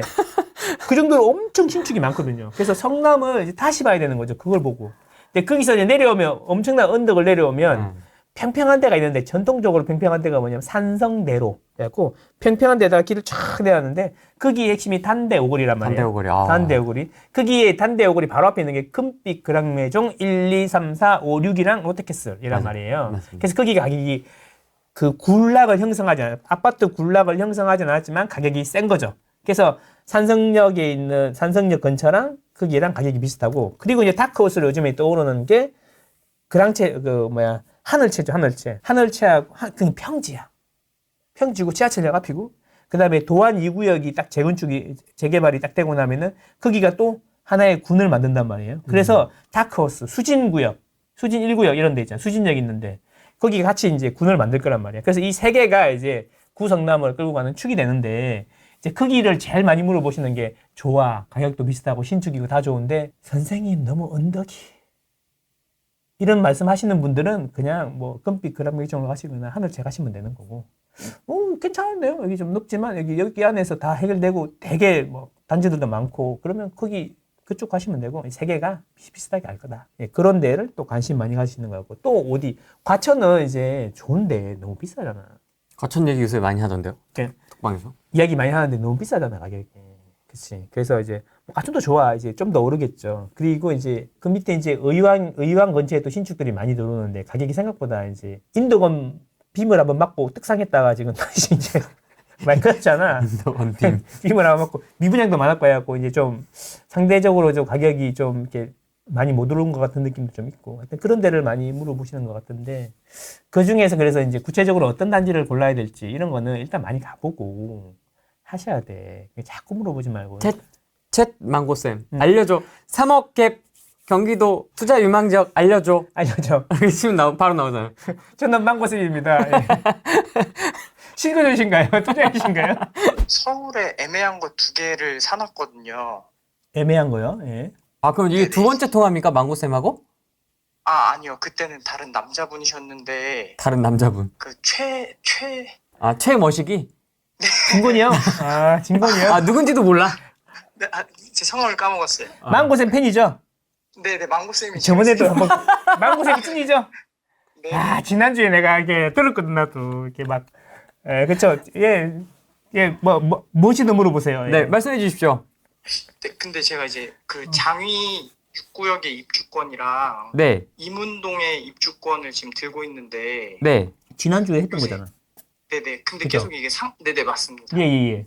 근데 이게 상급지가 계속 눈에 밟혀가지고 네. 네. 네, 그래서 그게 어떻게 플랜을 세우는 게 좋을 것 같은지 그 다시 여쭤보고 싶어가지고. 손이 빠르시군요. 제가 지난주에 그 들었거든요. 네네, 이게 상담- 부천도 하나 있는데, 네, 상담하시는 거 들었거든요. 네네네. 근데 제가 그때 생각한 건 뭐냐면 마음이 예, 급해 예. 지금. 아, 막 사가지고 지금 뭐 이렇게 막 빨리빨리 하고 싶어. 아 맞아요. 그래 지금 현기증 난단 말이야. 빨리 좀 말해줘요. 막 이런 느낌이야 자꾸. 아, 네, 그 부동산은 이게 좀 달라요. 이렇게 오래 안 해보신 것 같은데 네네. 이게 부동산은 주기가 길거든요. 아, 근데 지금 네네. 사신 게 다 2년 넘었어요? 1년 조금 넘었어요. 그봐 내가 듣기도 내 기억도 그렇거든. 1년 조금 넘었으면 팔아도 남는 게 없는데 네네. 그거 지금 정리를 하면 나가는 게 더 네. 많거든요. 아, 그러니까 예를 들면 1년 내에 매도하게 되면 40%, 1억이 남으면 4천만 원 세금을 내야 되는데 네네. 자, 그러면 이런 거죠. 이거를 지금 들고 있으면 나중에 길게 보면은 이제 5억을 먹을 수가 있는데 그 중에 40% 해가지고 2억을 들어내고 다른 거 샀을 때 이게 더 오를 거냐, 예. 바쁘기만 할 거냐, 이런 문제인 거예요. 아, 네네. 그럼 지금 부천은 모르겠고 두 개 갖고 계신 거는 나쁘지 않고 네. 다음 타자가 맞아. 이거는 보유하는 게 맞다는 거죠. 아, 그 투자 기간도 그렇고. 근데 이제 등기를 치고 이런 또 단계가 남아 있잖아요. 그죠? 예, 예. 그게 이제 자금 사정이나 이런 것 때문에 매도를 고민하시는 걸 수도 있는데, 맞아요? 아, 그게 그 입주권이라서 네. 남은 이주비 대출은 얼마 없기는 한데, 음. 근데 이제 저도 처음에 살 때는 음. 이 계란을 한 바구니에 담지 말라고 이게 다 나눠서 담아봤다가 네. 얘가 뭐 예를 들어 1, 2억 오르는데 저기는 뭐 4, 5억씩 오르는 게 보이니까 오. 저게 좀 더 라이트했나 뭐 이런 혼자 이제 저기 어디요? 강남이란데? 마포? 상급지. 용산에 어. 좀 그게 뽕이 있어가지고 용산이요? 용산뽕. 네네 어.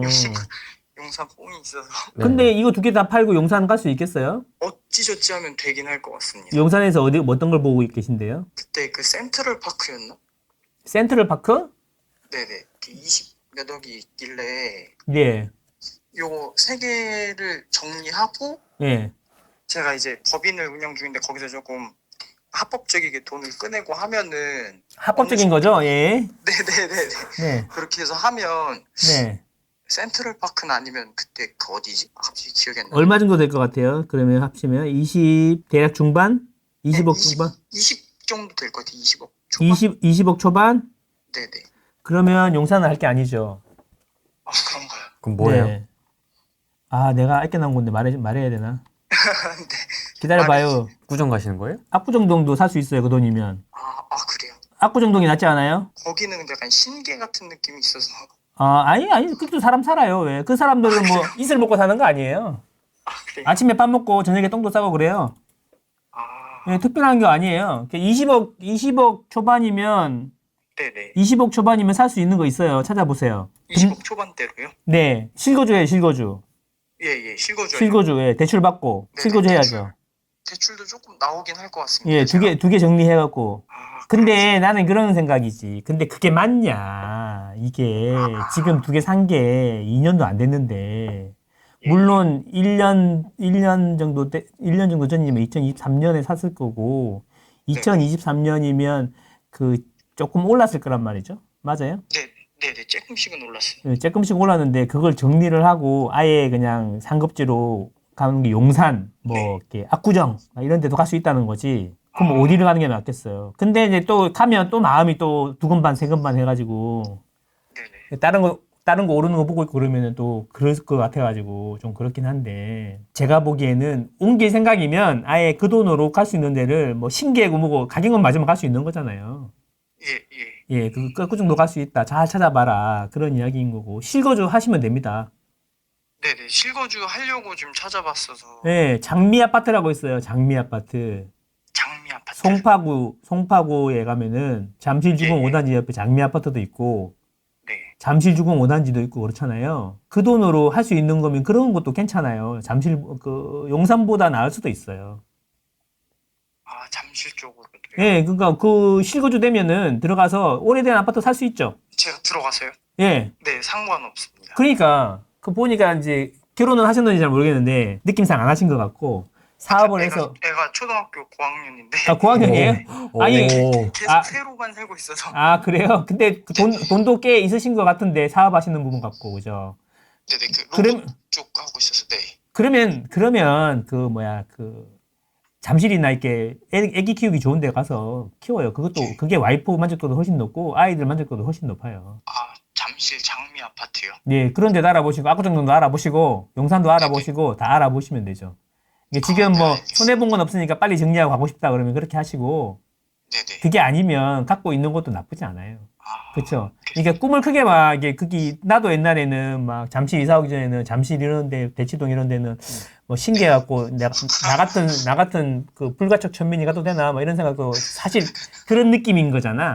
아, 네. 예, 근데 그냥 가격만 맞으면 가는 거고 다 사람들이고 똑같은 사람이야. 이슬 먹고 사는 게 아니에요. 그 동네 사람들도. 예, 크기도요, 잠실도요. 그 뭐 이렇게 가전제품 이렇게 그 내놓잖아요. 그 가져가라고 수유실 앞에 갖다 놓으면 할머니들 집어가고 그래요. 자기 집에. 그런 분들 있기도 있어요. 똑같구나. 똑같아. 아, 프로랑 똑같네. 정도의 차이. 쌍욕 안 하고 주먹질 안 하는 뿐이지.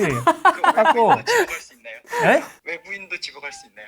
아니, 그 동네 할머니, 아니, 그 아파트 단지 내에 사시는 분이 집어간다는 거죠. 아, 네. 예, 물론 뭐 대부분 사람들은 안 그렇고 아이들도 반듯하고 그러기 때문에 나는 그 애들도 되게 좋다고 생각해. 그러니까 뭐 그거를 저는 반지하 빌라부터 시골부터 해하고 다 살아봤잖아요.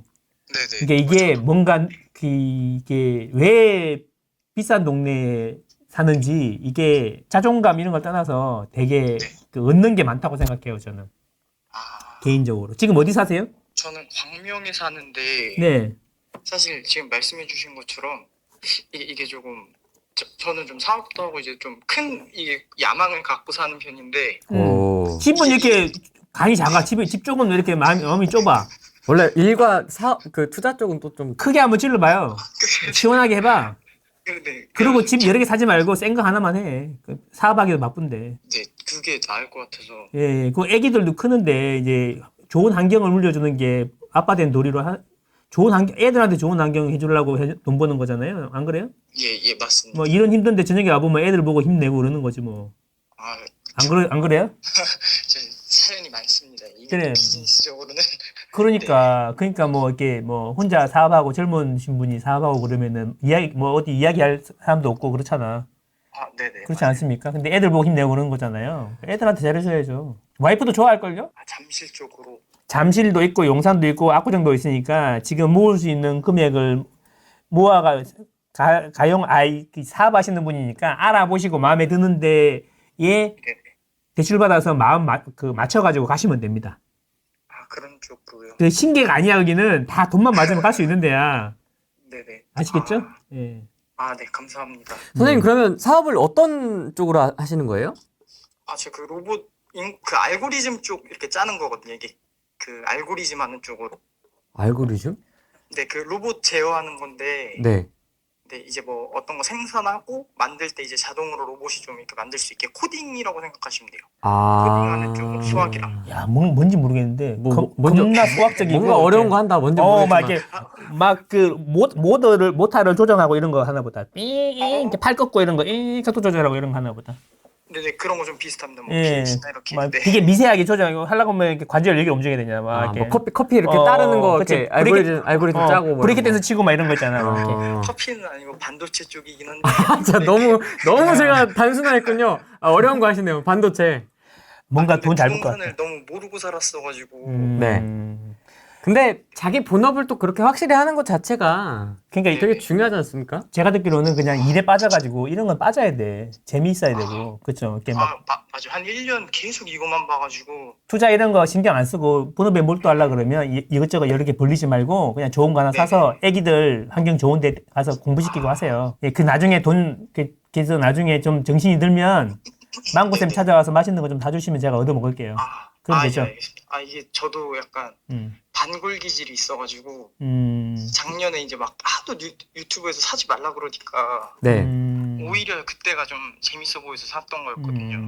근데 이제 아쉬운 건 제대로 된 걸 샀어야 되는데. 그래도 잘하신 건데. 이게 조금 아쉬운 거. 사업하시는 분들이 이런 게 있더라고. 내가 아시는 분도 뭐 집값 자꾸 오른다 그러는데 나 귀찮고 그냥 한 방에 해야 되니까 뭐 일산 가서 20개 사시고 막 이러더라고. 컨설팅 받아갖고. 그래서 이제 다 팔았지.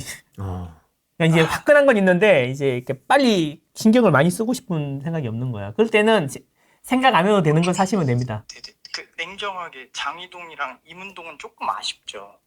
아니 안 아쉽고 좋은데요. 거기도 좋고 한데 네네.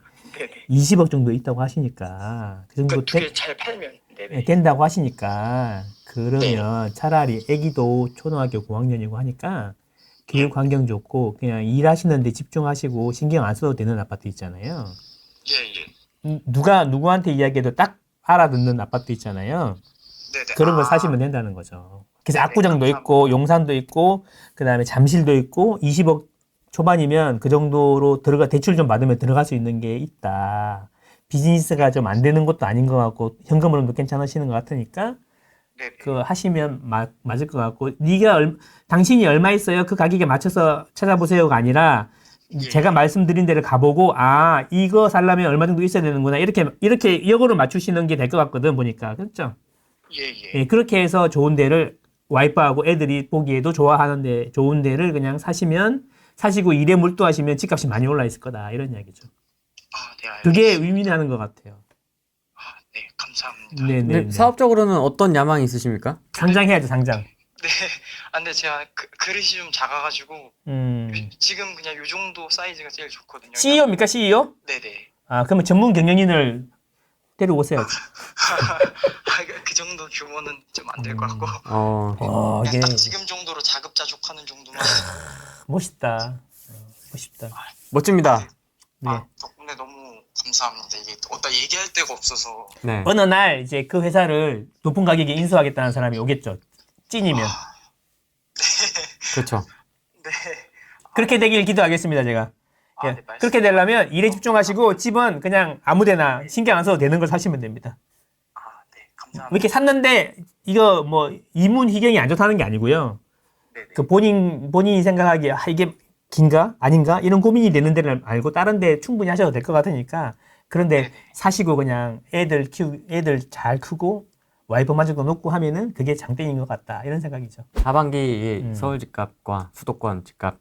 일단 하반기는 서울에서도 이제 B급지, C급지로 넘어가는 그런 타이밍이 될 거고 경기도에서는 A급지에 B급 상품, B급지에 A급 상품, 그러니까 신축, 경기도는 신축 괜찮을 것 같고 선도지구도 괜찮을 것 같은데 선도지구는 변수가 많고 어떤 게 될지 잘 모르니까 약간 장기적인 관점에서 접근하시는 거는 추천하는데 투자로 이제 오른 가격에 접근하는 거는 고민을 한번 해봐야 된다. 이런 말씀 드리고 싶고요. 그래서 저는 그렇게 생각합니다. 자기만의 강남을 찾아서 상급지로 가시기에 물론 지각비가 좀 나오긴 했지만 이제 버스 출발했지만 택시 타고 얼른 다음 정거장 가서 버스 타면 되는 시기가 아닌가.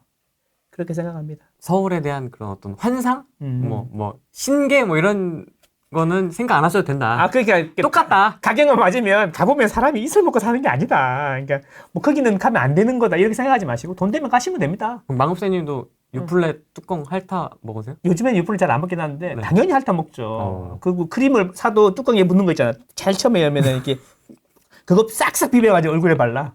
저도 그래요? 안 그럴 것 같아요? 내가 이제 처음에 이사 가가지고 이게 잠시 왔으니까 좀 이렇게 좀 후질구리한 것들은 좀 정리하자 그래갖고 이렇게 순간 물 끓이는 거 있잖아요. 뭐 커피포트 같은 거 있잖아. 그게 좀 오래돼가지고 쓸만한데 이제 그거 새 걸 사고 내가 봉다리 넣어가지고 있잖아.